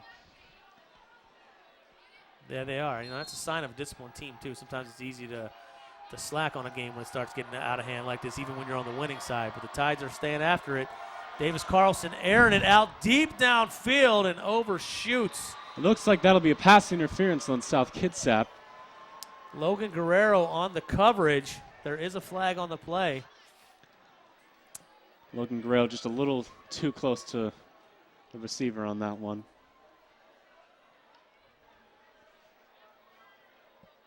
Looked like Mark Fletcher was the intended receiver. Looked a little contact there. Guerrero might have gotten there, a little bit of bumping there. Had his head turned. Looked like he was making a play on the ball, but he might have been bumping a little bit early. And we've got a pass interference against the defense. So that will be an automatic first down. Unlike the pros, though, they do not mark that from the spot of the foul. So it's just going to be a 10-yard penalty.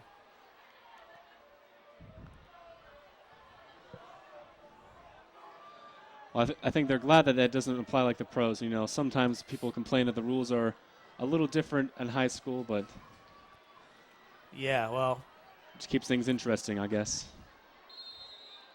And it is also not an automatic first down, so it's just a replay of the down with a 10-yard penalty. So 2nd and 20 now from about the 47-yard line. 17 seconds to go. Alexander gets the snap. Back again, looking deep. Almost shakes sacked the tackle. by Noah French gets. And that's this, out of bounds. This catch looks like it's out of bounds. Incomplete. Noah French, one of the key defensive players, almost making a big play. But basically, he did make a big play. That could have been a sack and it could have ran the clock out. So that play is going to be incomplete as he was out of bounds on the catch. 3rd and 20 now from the 47. Only 8 seconds to go now. So not a lot of time for the Tides, but they're going to take a shot. 3rd and 20. Alexander drifts back. Going for gold here. And he's going to run. Stakes the tackle, throws it deep. Got a man deep, and it is incomplete. Santana Johnson just out of his reach as time expires. And the Wolves now down 28-0 at the half to the Gig Harbor Tides. Well, for your halftime enjoyment, we'll look in on the South Kitsap Marching Band's performance. And then once they're finished, we have some of the most recent stories from our video production students here at South, featuring a story on our very own Coach Renard Williams. This halftime show you don't want to miss, so stick around, and Steve and I will be back in a little bit for the second half.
Ladies and gentlemen, tonight's halftime show is presented to you by the South Kitsap Marching Band under the direction of Gary Graham. Tonight's halftime show is under the direction of Senior Drum Major Aaron Rogers, Junior Drum Major Taylor Reimer, and Field Marshal Jacob Stoley. Tonight you'll be performing 3 selections. A medley of songs from the hit group Daft Punk, which features senior trumpet soloist Ann Adams. Secondly, they'll be doing Monster from the group Skillet. And last, My Songs Know What You Did in the Dark, Light 'Em Up from the Fallout Boys, featuring the SKHS Cheer Squad. The band would like to welcome 9th graders from Cedar Heights, John Sedgwick, and Marcus Whitman Junior High, who are marching with the band this year. From majors to band members, would like to thank senior band members, section leaders, parents of the South Kitsap School District for their support. Ladies and gentlemen, your halftime show.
South Kitsap Band and your halftime show.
The SKU football coaching staff has had a lot of new faces this year, but one sticks out in particular.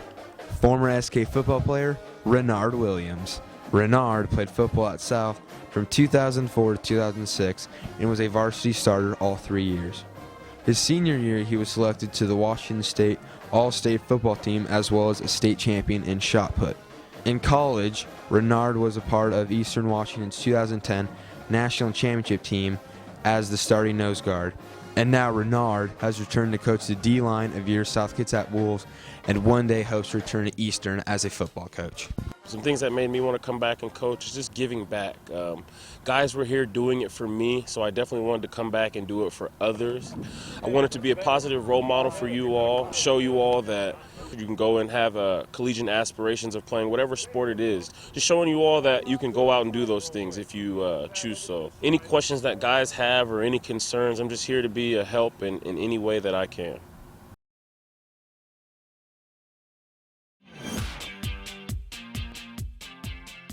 After a tough start to the season, knowing what they need to work on, they prepare week in and week out for every match. We practice really hard and we work on all the things that we struggled with in past games. We really just got to focus on the little things like getting up for blocks or covering. Being a younger team, there are a lot of expectations for these young players to step up. I expect for us to work hard and to strive to do better to the best of our abilities. Always being intense in every play, like even at practice. Well, definitely being a younger player, we have to push ourselves harder and prove ourselves to older girls that we can hang up here with them. But not just the girls have to work hard. Coach Scott is constantly making sure that these girls are staying on track. Well, a lot of it is repetition, just the basic fundamentals over and over and over again. We lack a little bit of volleyball experience as far as match play, and the results are going to be what they are. As long as I feel like we're competing at a high level as best we can, we'll take what we can get, and they're improving right now a great deal, and as long as they keep working, we're going to start knocking some of these teams off. 1, 2, 3, serve it!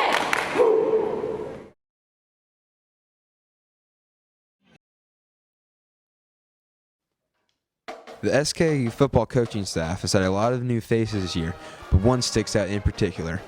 Former SK football player Renard Williams. Renard played football at South from 2004 to 2006 and was a varsity starter all 3 years. His senior year, he was selected to the Washington State All-State football team as well as a state champion in shot put.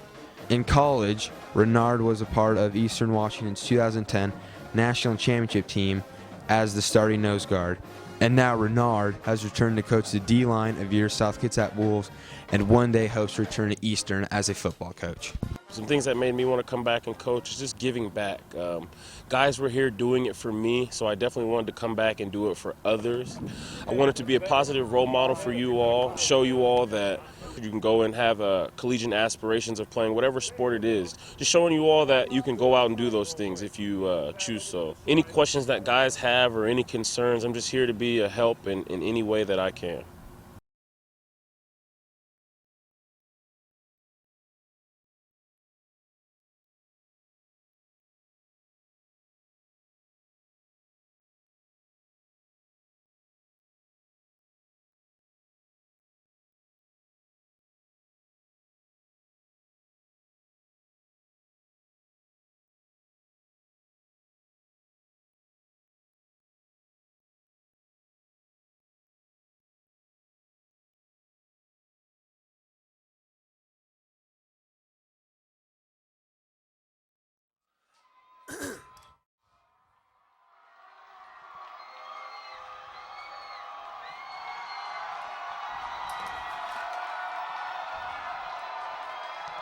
Well, welcome back to South Kitsap High School in this Narrows League rivalry game against Gig Harbor. Gig Harbor is coming into this second half, leading the Wolves 28-0. I'm Curtis Keat, the color commentator, alongside our wonderful play-by-play guy, Steve. So what's up, Steve, man?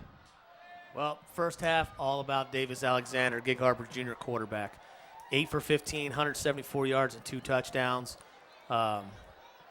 The Gig Harbor has done a great job of stopping Marshad DeWalt. He's got 13 carries for 38 yards. Unusual for him to have such a low carries like that for less than 3 yards a carry, which is a very unusual for Marshad DeWalt. And of course, the injury to Cooper Canton. That seemed to, we had a couple of promising drives. 3 times we got down into the red zone, unable to score, but had promising drives. Cooper Canton goes down. Jared Chenier comes in, and he's a fine quarterback. He's a sophomore, but he's a sophomore against one of the top teams in the state. The offense a little out of sync right now, Curtis. And I'm not seeing Cooper Canton out on the field. I'm seeing his other backups like Chenier and Cole Craner. So we're going to see what they can make happen with these guys. They got limited experience starting out on the field, but it's just been almost all stadium. South's had a few signs of life, but stadium, when it comes down to it, their defense will shut them down, and their offense very fast, no huddle most of the time, and driving the ball very efficiently. So the Wolves will receive the opening kickoff as they kicked off in the first half. Cooper Canton did go 11 for 19, 85 yards. Freshman Dusty Garcia had 4 of his catches for 38 yards. Senior Jacob Lewis had 2 for 37 yards. And junior Miles Huff had 4 for 16 yards. So Cooper was moving the ball around a little bit, moving the ball downfield. But Wolves unable to put any points up against this Tides defense. Kind of a bend and don't break on the Tides part. They're giving up some yards, but not giving up any points so far. 28-0 here as we're about to start off the second half. Wolves have had a lot of opportunities to make some big plays, but a lot of drop balls. We'll see what they can make with these adjustments with their new backup quarterback. Yeah, and like we said before, you can't waste opportunities on teams like this, teams that are this solid, this good. Number 10 ranked team in the state. And as you can tell, they're the number 10 ranked team for a reason. They're a very solid football team, very disciplined, very fast, quick to the ball. Davis Alexander, and I have not been able to get rushing yardage on him, but he hasn't done it with just his arm. He's done it with his legs. Yep, he's been the guy out there, and Gig Harbor is definitely looking to take second place and maybe eventually first in this Narrows League. A very competitive league, but they've been proven to be very ambitious in their playing. So it looks like they're about ready to kick off against South Kitsap. South Kitsap really need to turn things around if they want to win this. And again, this is important for them as well, because they have the chance to take second place in the league if they can pull it off somehow. So just about to kick off here the second half, and we are underway. Short kick. Dusty Garcia takes it about the 15-yard, looking to the outside, crossing the 20-yard line. Still breaks the tackle, cuts back to the outside, and he's got room. And it blocks. Down the sidelines, and you're not going to catch him. To the 30, the 20, the 10, touchdown. Dusty Garcia, and the Wolves are on the board. South Kitsap not giving up yet. The crowd's still into this, and the freshman is keeping this game alive. That could be just the spark they're looking for, Curtis. Dusty Garcia with about a 90-yard kickoff return to open the second half. And that cannon just scared the daylights out of me. I haven't heard that in a while. Coach Cannon talked about he doesn't really like to start freshmen, but like we talked about before, how can you not start a kid this talented? Did you see the speed on that guy? When he got to the outside, he kicked the jets. He was gone, and then number 17, Logan Kuntz, with a great block that set up the rest of that run. And South finally, after 24 minutes of play, gets on the board. So Case Metzelar's on for the extra point. Miles Huff to hold. The snap is up, down. The kick is up, and it is good. And the Wolves strike 20 seconds into the second half, and it is 28-7. Now let's see if the Wolves can get some stops on defense, Curtis. Yeah, Gig Harbor was running and throwing all over them, but we'll see if they're ready with this newfound momentum to get some stuff done. Halftime adjustments. We talk about halftime adjustments. You saw what they did, and hopefully these coaches can get an answer to what they were able to do in the first half on us. Because like you said, they ran pretty ragged on us. South Kitsap offense missing their quarterback, Cooper Cannon, as well as one of their star receivers, Braden Maynard. So here we take a look at the replay. Dusty Garcia takes it about the 10-yard line, gets to the outside, breaks a tackle there, cuts back against the grain, cuts it back up and in the middle, Logan and then Kuntz. he just kicks the Jets. Kuntz with the big block. Jacob Lewis with the escort. Nobody going to catch him, and Dusty Garcia, a happy guy right there. A big kickoff return for the Wolves. And these teams still very spirited after that. Special team scores, always a big boost. Noah Sampson, Dylan Lindmark, So the Wolves about to kick off.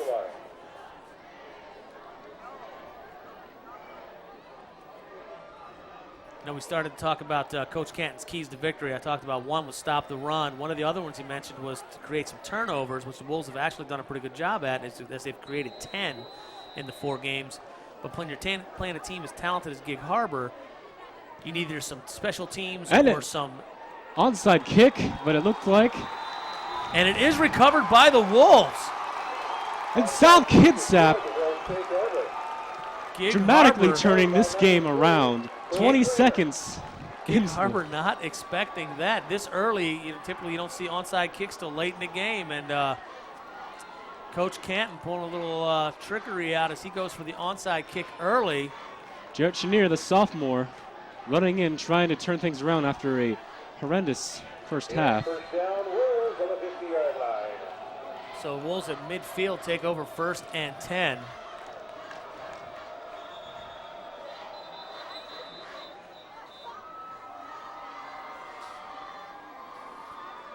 Looks like he's got Ricky Jones in the backfield. Not sure where Marshad DeWalt is.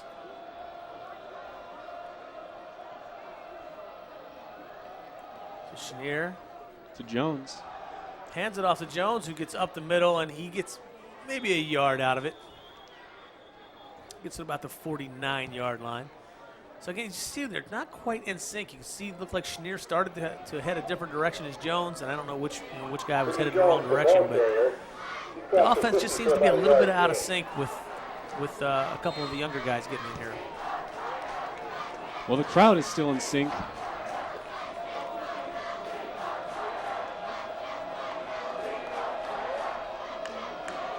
So Chenier back in the shotgun again.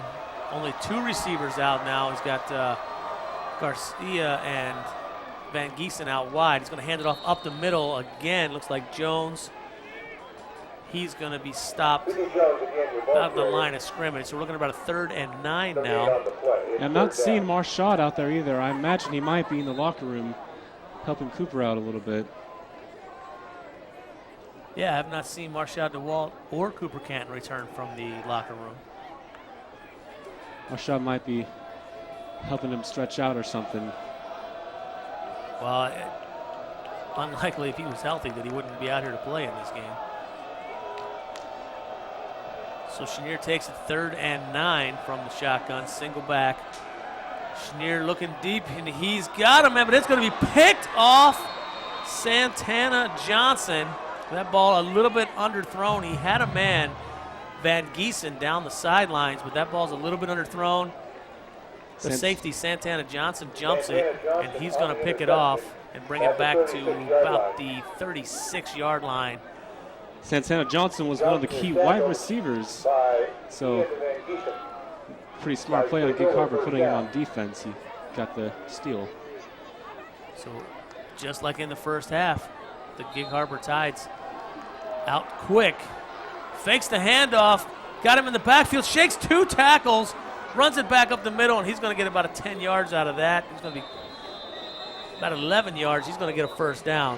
South Kitsap unable to sack Davis Alexander thus far in this game. Very elusive quarterback. Excuse me, Curtis. Ross Escalta in on the tackle there, but you're right. Had him. There is a flag on the play. Gig Harbor ended up with a few flags on the plays at the end of the half. And this time it's against the Wolves, a personal foul, a face mask on the Wolves. And this quarterback, Davis Alexander, he's a junior, and he's been very impressive thus far. Yeah, Davis Alexander, a 5'11", 170 junior, so the Wolves are going to have to deal with this guy again next year. So tack on a few extra yards after the run, after the personal foul face masking call against the Wolves. And the Tides right back to the line of scrimmage. They have to wait for the chains to catch up to them. These guys want to go.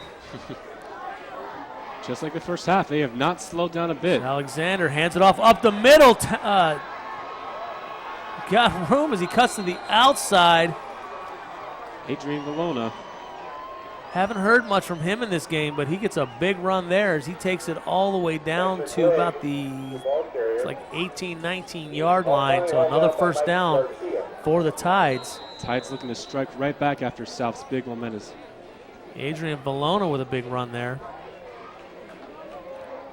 Low snap, handled, throws it to the outside. He's got his man. That's number 3, Noah Sampson. Flag down on the play. Gets a game, but there is a flag on the play. That pass is complete to Noah Sampson. Let's see if that's on Gig Harbor.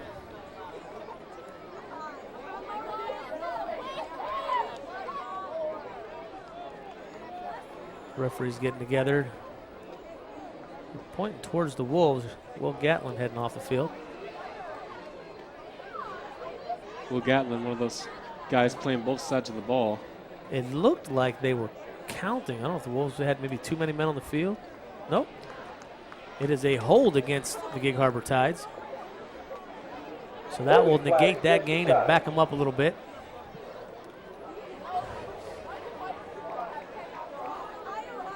Take them back to about the 24-yard line, so they're looking at a 1st and 20 from the 24-yard line. And right back to the line they go.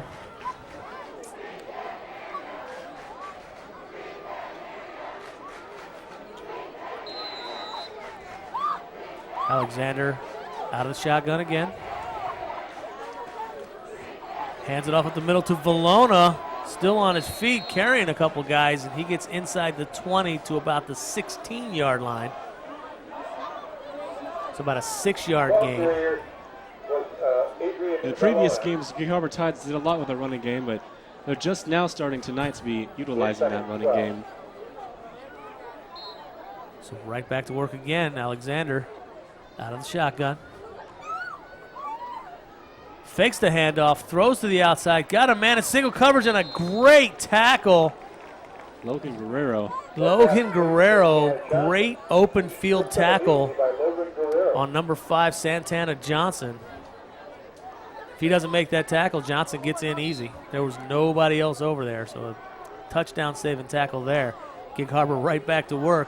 Alexander looking to the side. He's got his man again. And he is in for the touchdown. That's Bobby Blazer, the all-league wide receiver. 34-7 now. 8:43 to go in the third quarter. And Gig Harbor rolls right down on us. Gets the ball in the end zone, pending the extra point. Gig Harbor, like you said, a very disciplined team. Still plays it like it's 0-0. Not giving an inch, trying to get to the top of the league here. So the extra point is up, and it is good. So 35-7, the Wolves trail now after another impressive Gig Harbor drive. Still no sign of Cooper Cannon as the offense is about to come back.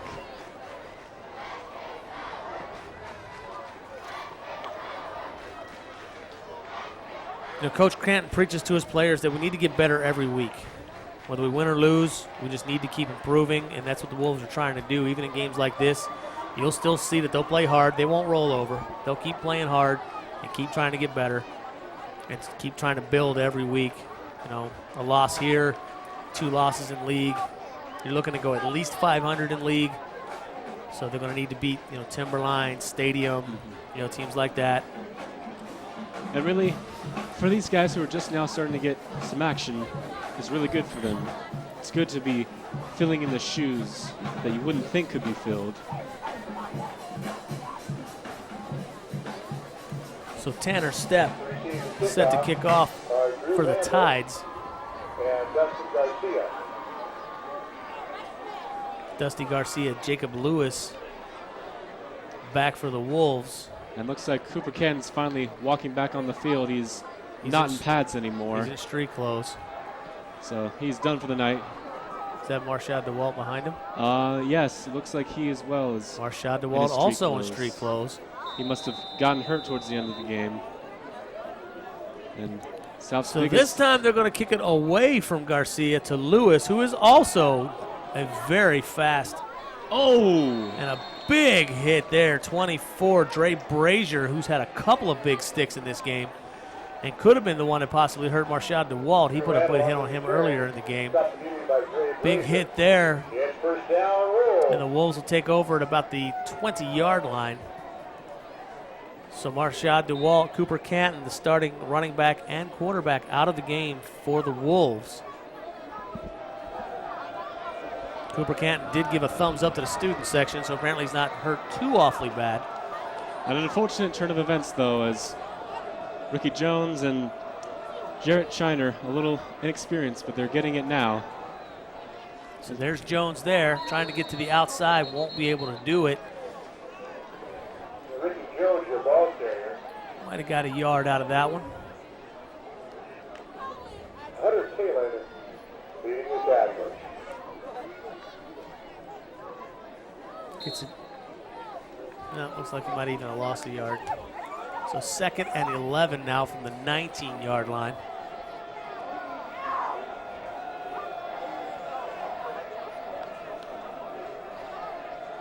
Chenier take the snap.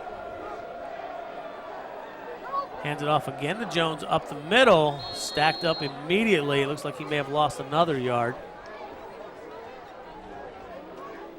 Jones again as ball carrier. Stopped by the center of the Gig Harbor line. Gig Harbor really stuffing the box now.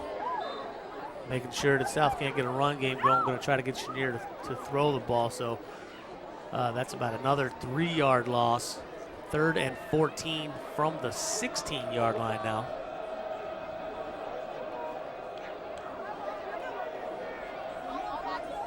Chenier, quick hitter to the outside. He's got Miles Huff. That pass is complete to Miles Huff. Looks like a short game. Down moves to 4. Maybe even back to the line of scrimmage on that one, but a completed pass, so a little confidence boost for Jared Chenier. Well, South's had some really tough opponents this season, but I gotta say, from what I've seen, I think Gig Harbor has been one of the most toughest, relentless opponents they've faced. And they've really just been picking this team apart. South's just trying to stay alive now at this point. So the Wolves forced a punt. Looks like place kicker Case Metzlars is going to try his hand at punting. Punting and place kicking, though, two totally different things. Case Metzlars does have a big leg. Raymond Marin late coming onto the field, but a pretty good punt there. It's going to be called a fair catch, and it is caught by Noah Sampson. About the 43-yard line, the Tides will take over. 1st and 10 now. That's a pretty good punt from Case Metzlars for not field too goal bad. kicker. For a backup guy, I don't know how often he punts during practice, but actually a pretty decent punt. Can't expect a whole lot from a guy who doesn't do that every day like Cooper does. It always surprises me seeing Cooper Canton punt because, usually a quarterback will just go back and focus back on his quarterback duties, but Cooper Canton remains well-rounded. And, his father was a collegiate punter, so maybe he recognizes that as a backup plan. For sure, Coach Canton, punter at the University of Washington back in his college days. South's defense really want to have a stop in this drive. Really use a confidence booster. Absolutely. And looks like that'll be Looks like a false start on the Tides there. Still have their starters in. I would imagine they won't play a whole lot longer. cool moment I just witnessed is Cooper's junior high coach, Coach Arterback, came on the sidelines giving him a little encouragement. 9-minute play clock will be kept on the field.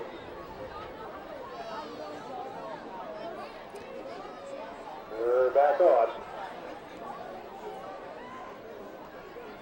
I don't see them backing them up. I don't know if they picked up the flag. I'm not sure what happened there. A little confusion. Maybe the refs just called a quick timeout.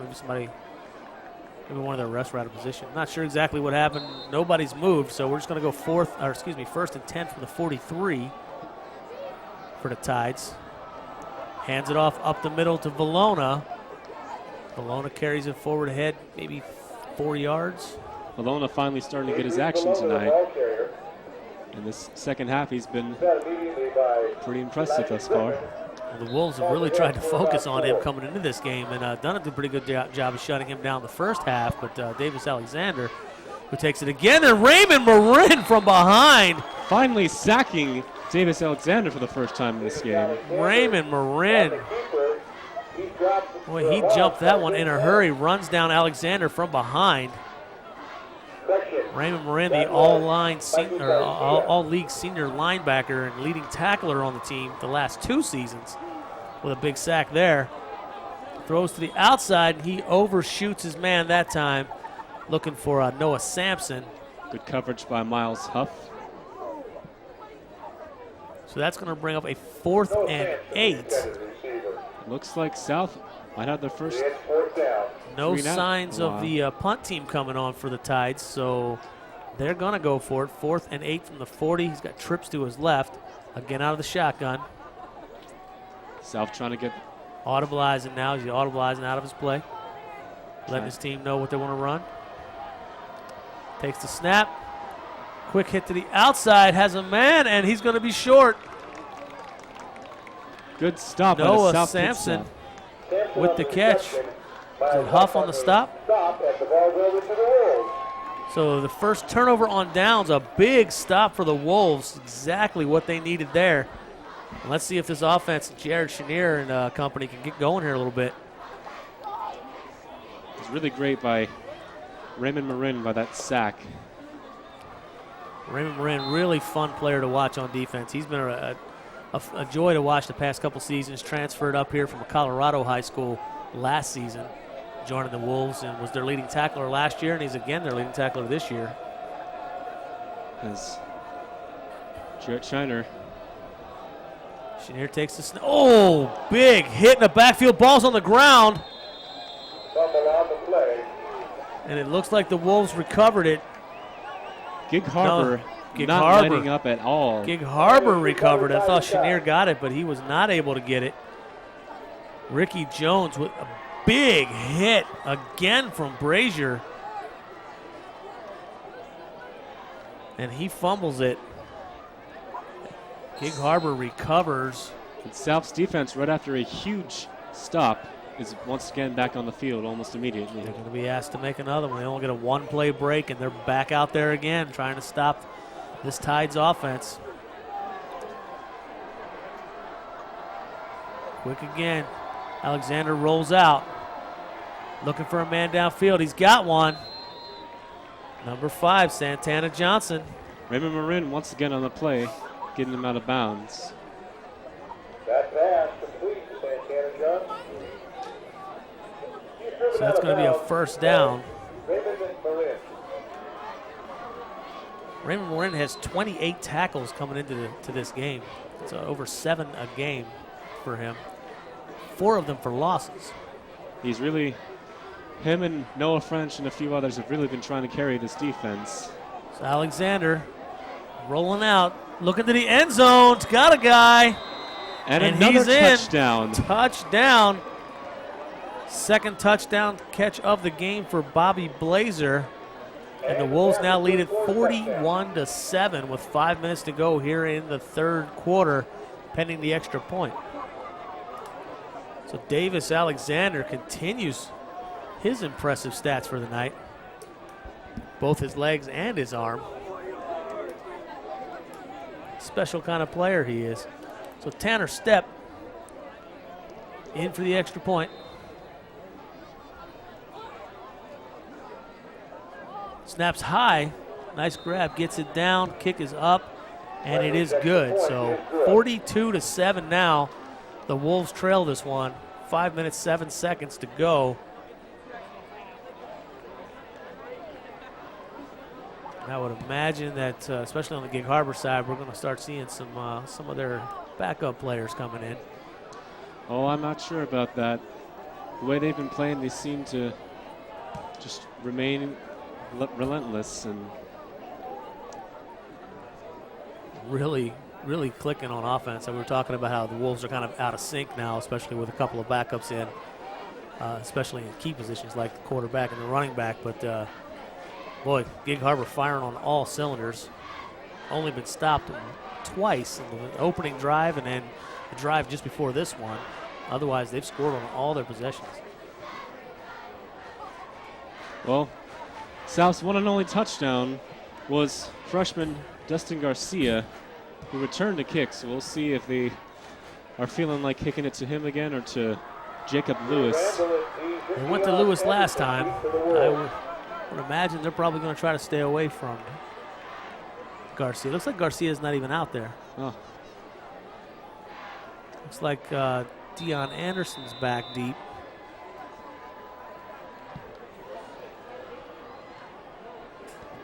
So the kickoff's up, fielded at about the 5-yard line.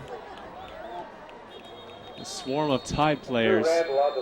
Takes it just across the 20.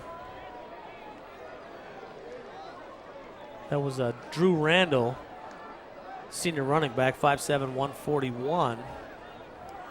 So the Wolves even starting to put in some subs in this game, get some guys some playing experience. Yeah, we haven't seen a whole lot of Randall tonight. And once again, Jarrett Shiner in quarterback. So Schneer out of the shotgun. Looks like he's got Ricky Jones behind him. Gig Harbor showing blitz come up the middle, right where the run play goes, and Jones is stacked up for a loss.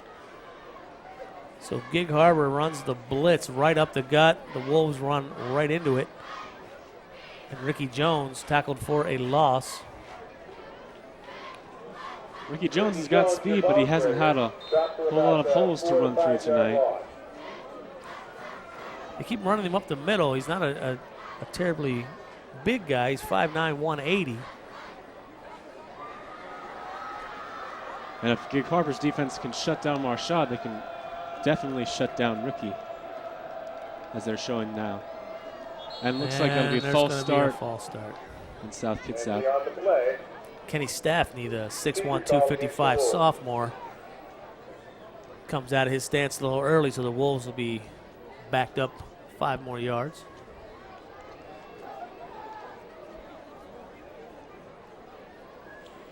You know, this Gig Harbor defense, they got 3 all-league players and seniors leading their defense, as well as many more very big, aggressive seniors, and they've just been dominant in this game today.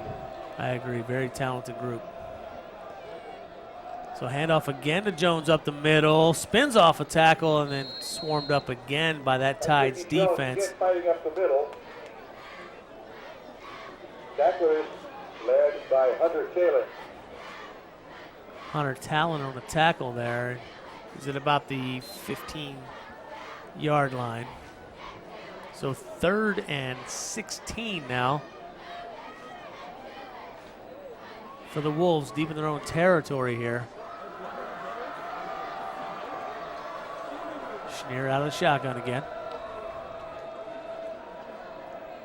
Takes a snap, looks him down the middle, throws out to the outside. He's got a man, throws a little bit high.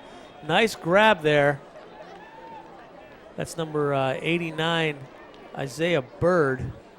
6'4", 185 sophomore. Over there, short gain, tackled quickly. It looks like the punting unit will be. So 4th and 16 from about the 20-yard line, and yeah, the punting unit will be out again. Once again, Case Metzelars. He punted pretty well last drive, so. So again, the Tides will have a short field to work with. Their return man set up on the 50. A nice kick by Metzelars again. Gets a nice Wolves bounce. Fielded at about the 48. Takes it down the sideline. Breaks a tackle. Cuts to the inside. And then finally taken down by Noah French. But a nice return there. Noah French probably saving another touchdown on that tackle. Noah Sampson with about a 22-yard return, taking it inside the Wolves' 30-yard line to at a 29, where the Tides will take over. And looks like starter Davis Alexander still in for quarterback. So it doesn't look like the Tides are ready to hold up just yet. Another misdirection across the middle. Noah Sampson. Sampson, who came on end around, gets it about maybe 5 yards out of that. Noah French again on the tackle. Noah versus Noah. I'm liking this rivalry. So again out of the shotgun. Alexander, and I think we got a false start on the receiver. Looked like Santana Johnson moved a little bit early, and he did. So that's going to back the Tides up a little bit. Make it a 2nd and 7 now. Both teams seem to be getting a little less relaxed than they were earlier on. So Tides back to work quick again. Davis Alexander out of the shotgun. Throws his man on the outside. That's Dylan Lindmark, who takes a couple of guys with him down inside the 15 to about the 10-yard line. Colin Lee on the tackle.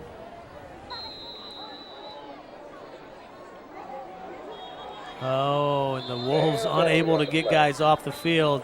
Gig Harbor works quick. South Kitsap tried to get a couple guys off the field, tried to make a change there, but as quick as they are to the field. So an illegal substitution call against the Wolves. Too many men on the field. I saw those guys coming off, and I thought they're not going to make it because Gig Harbor was already at the line. Not with their speed of how they've been getting to the line tonight. So that's going to take them to about the 6-yard line.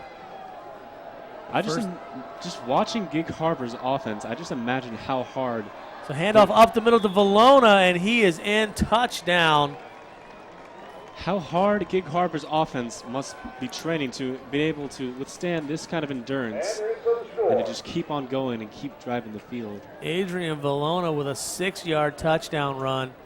48-7 now with 1:25 to go here in the third quarter.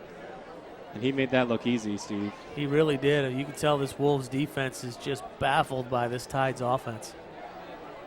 No answer for him tonight.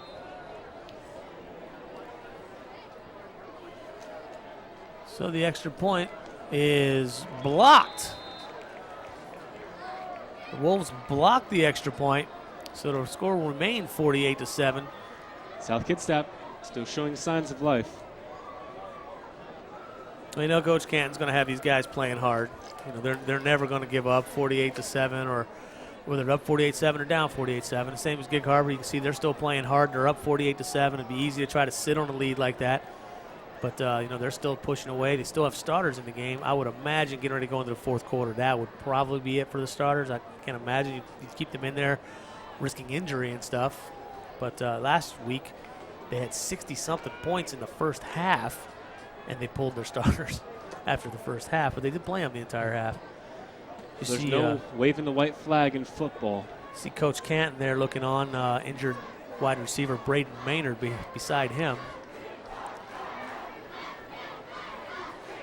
I think they're all in a little bit of disbelief. I think we all knew coming in Gig Harbor's a very solid football team, but I don't think anybody expected this. We thought this would be a little more competitive game than it's been so far. It's definitely what I thought. I thought it was going to be a lower scoring game, to be honest. I looked at these teams' rosters and their stats, and they looked like almost identical teams. Very similar sizes and playing styles, and Gig Harbor has just been the better team tonight. Wolves just having really no answer for that offense. Davis Alexander has them all kind of off balance. He's passing, he's throwing, he's running, the misdirections, options. I mean, they're just doing it all tonight. So the kickoff up again, fielded at the 5-yard line.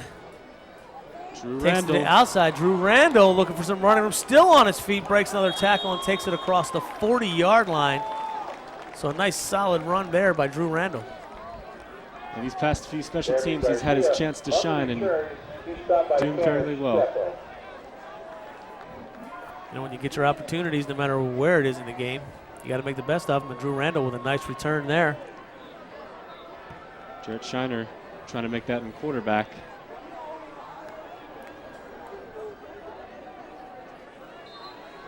It looks like Gig Harbor did make a few defensive substitutions. So Chenier again from the shotgun. Jones behind him. Lone back. Takes a snap, throws to the outside.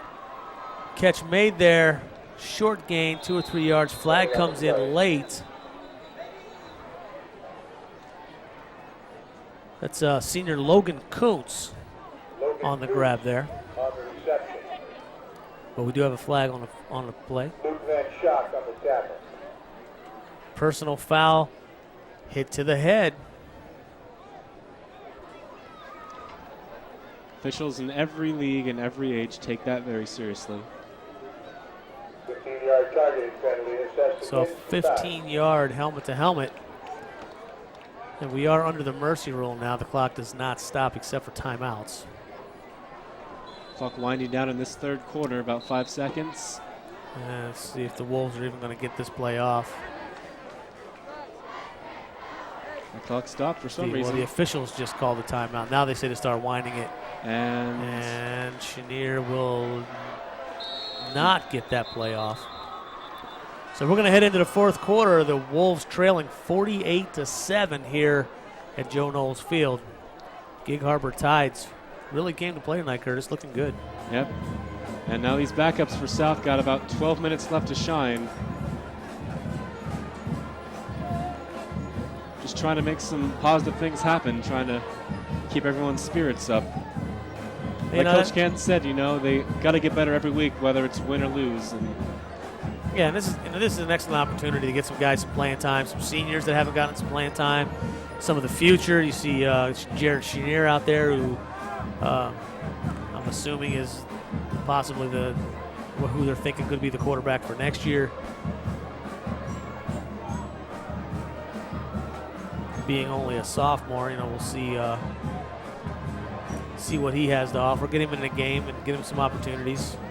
Ricky Jones, senior running back, who obviously doesn't get a whole lot of playing time, being that Marshad DeWalt's playing in front of him. So this is an opportunity for him to get some carries and get in the game a little bit. So here we go. Start off the fourth quarter. 1st and 10 from the Gig Harbor 46-yard line. Chenier from the shotgun. Throws to the outsides. Got his man. It's going to be about a 3-yard loss, though. Isaiah Bird with the catch, but immediately tackled for about a 3-yard loss. So taken down at about midfield. even with their backups, Gig Harbor's defense still swarming South's offense. Well, they are quick. They get to the ball quick. Very disciplined football team. I'm really impressed with what I've seen with Gig Harbor tonight. I've only seen a couple games this year, just the home games, but this is definitely the best team I've seen so far this year. I really think that they're going to handle Olympia. And there's a miscommunication on the handoff, and Chenier was going to be sacked, taken down for about a 6-yard loss. Andrew Johnson with the sack. And Jared Hunter Chenier, Talon. not in the most comfortable situation of his life right now. No, you know this it's tough to come into a game like this against a team like this, and he looks a little uncomfortable. But you know it's a great learning experience for him. You know he's got nothing to lose here, so he just needs to get a little confidence and this you know, welcome to the high school football, Mr. Chenier. So he takes a snap this time, going, and that ball still almost picked off. Looked like it was tipped at the line. Number 16, Andrew Johnson, really close to making another devastating play. And he had a sack on the last play. And then he almost picks that one off, and if he would have, he probably would have scored. There was really nobody near him. Despite all of this, South Kitsap fans still remaining very strong and devoted to their team. Very spirited school. Case Metzlar is on for his third punt of the game. Cooper Canton, injured towards the end of the first half, is not returned at all. So Case Metzlar is taking over the punting duties. And another great punt by Case Metzlar. And he gets a nice South Kitsap bounce. That bounces inside the 20 and down to about the 15-yard line. Case Metzlar's punt rolls dead. For the sides to take over. Down by Logan Guerrero at about the 15-yard line. So a nice punt by Metzlar's. So now Gig Harbor finally not the best starting spot they've had all night. We'll see if they finally put in some backups on offense. I would suspect they would with a lead like this in the fourth quarter. I mean, same kind of situation. You want to give some guys some other Davis Alexander already has some MVP stats from this game, and so there is a new quarterback in the game. That's Corey Condon. Corey Condon, 6 foot, 170. So he takes a snap, hands it off up the middle, dragging a few guys with him, taking that one about 7 or 8 yards. You guys are heading for about 8 yards. Looks like Max Batanian, junior running back, 5'8", 180. But even with their backups, they're running that high tempo offense. You know, they're not worried about clock management. They're trying to. This is good. I like. Still this. very spirited, and the backup, Look Corey at that, Condon. he fools everybody. He can run too. Look at him. He's going to run that ahead for about 10, 11 yards, get another Tides first down, another misdirection play. And, you know, that's what you want to do with your subs. You know, it might seem like they're trying to run it up, but they got their subs in. You don't want them just running it up the middle and stopping. You want them to run game plays that they're going to be doing next year. This Condon's a junior. He could have to come in for Alexander at times next year. And you want them to be comfortable in the offense. And so you want your subs to make those big plays and get those experiences, because you never know when they could finally become the starters. Absolutely. So just under 8 minutes to go now in the game. Hands it off again. Up the middle for about 7 yards again, Max Batanian. Junior running back. Gig Harbor lining up immediately, ready to move the ball. So we're looking at about a 2nd and 1 after about a 9-yard gain there.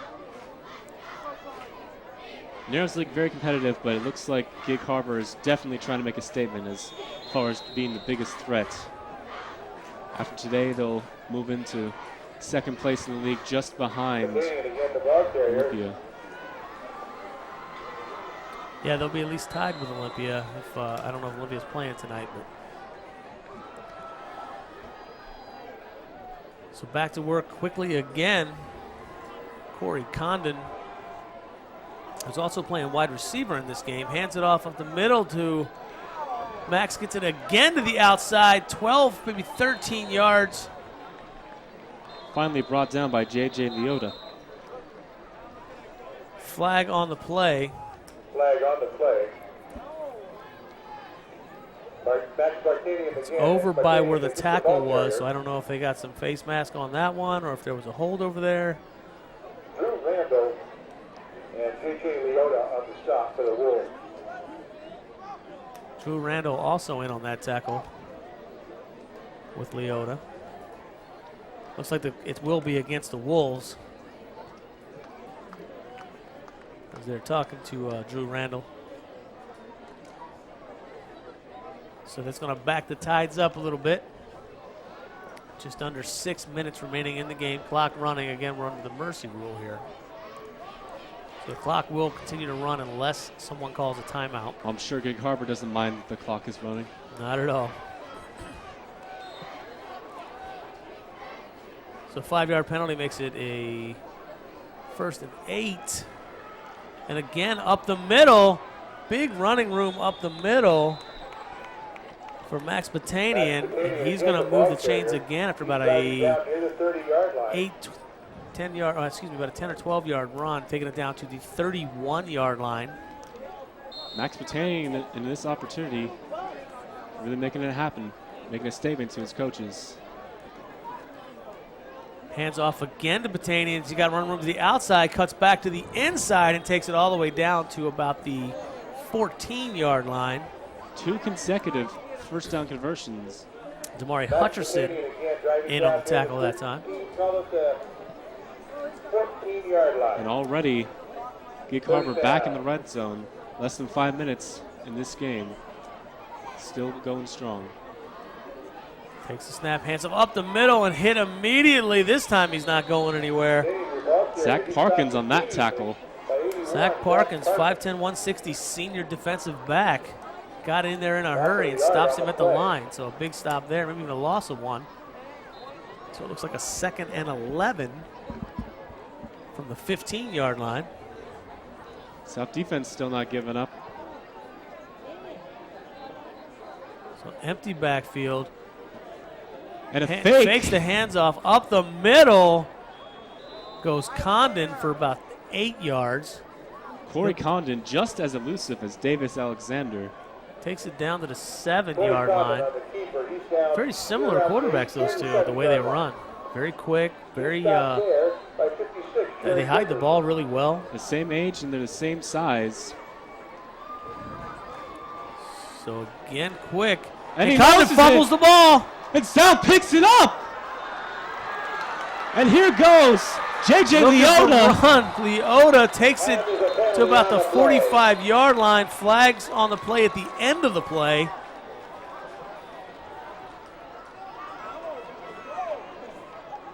Horse collar tackle against the Tides. So J.J. Leota with the fumble recovery. Takes it almost to midfield to about the 45-yard line. So Jared Chenier and the Wolves offense get another chance. And the clock is still running, but South's still going. So tack on 15 more after the personal foul call. Will take the ball into Tides territory to about the 40-yard line. Personal foul, horse collar tackle. Ball will be spotted at the 40-yard line. So 1st and 10 from the 40 for the Wolves. Just under 3 minutes to go, 2:45 left in the game. And here comes Jared Chenier in with the play.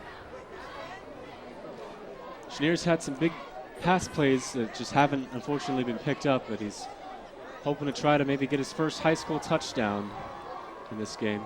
Number 43, sophomore junior Blunt in the backfield with Ricky Jones. Blunt goes into motion. Fumbles the snap. Chenier just going to fall on it. So Roman Havens there to down him. Gig Harbor always knows where the ball is. They haven't been faked out much by this South offense. So that's about a 6-yard loss. Taking them back to about the 46-yard line. So looking at a 2nd 15 for the Wolves. Just under 2 minutes to go in the game.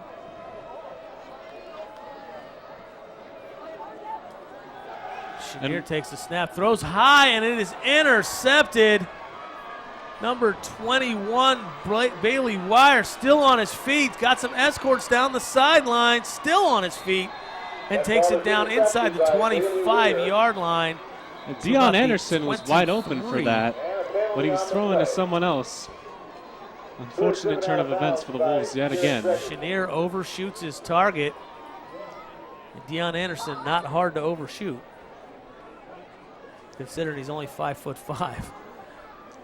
And this clock Bailey is Ware down. was there to make the play. So now we're crawling inside of a minute to go in this game. 48-7, the Wolves trail. And looks like Gig Harbor in no hurry to come out this time, so maybe they're just trying to let things wind down a little bit. not sure what's going on. The officials are having a discussion, and the clock is still running. Okay, so there was a hold on the return. So there was a flag on the play, and then we got a personal foul against the Wolves. And all this, and the clock is still running. Mercy rule, like you mentioned. And it looks like this game is going to come to an end. Block in the back. So they're going to assessed against Gig Harbor, and a personal foul assessed against the Wolves. So they walk off the block in the back, and now they're walking against the Wolves' personal foul call. But Gig Harbor's not going to have the chance to make another play. There's only 1 second left in the game, and that is it. 48-7, Gig Harbor wins it. Curtis Davis Alexander, Adrian Bologna in the second half. I mean, unstoppable. That's the only word for this game. Like I said, I was talking to a couple of the Gig Harbor players that I ran into this summer, and they were talking that they had a special team. And boy, I tell you what, they're absolutely right. That is a special football team right there. Absolutely. From what little bit I've seen of our league, I think they're better than Olympia from what I've seen. Davis Alexander, you see him coming through the line first, captain of the offense. Special player, that kid. Adrian Bologna, big rushes, big yards. A solid football team. And Gig Harbor, they'll be tying with Olympia. And like you said, heading to them earlier, and they look like a huge threat for this Narrows League division. Very impressive against the Wolves. Just unstoppable. Well, we'd like to thank you for joining us for this South Kitsap football game. We'd also like to thank the students of the video production program who made this television program possible. Again, the final score from Joe Knowles Field, it was the Gig Harbor Tides 48 and the South Kitsap Wolves 7. Thanks for watching tonight's game, and tune in to SKTV on Friday, October 24th at 7 o'clock for not only homecoming, but it will also be senior night as the Wolves take on the Stadium Tigers. From all of us here at SKTV, I'm Steve Dickey. And I'm Curtis Skeet. It's been great announcing with you, Steve, for the last time, and goodbye from South Kitsap Stadium. Have a good night, everyone.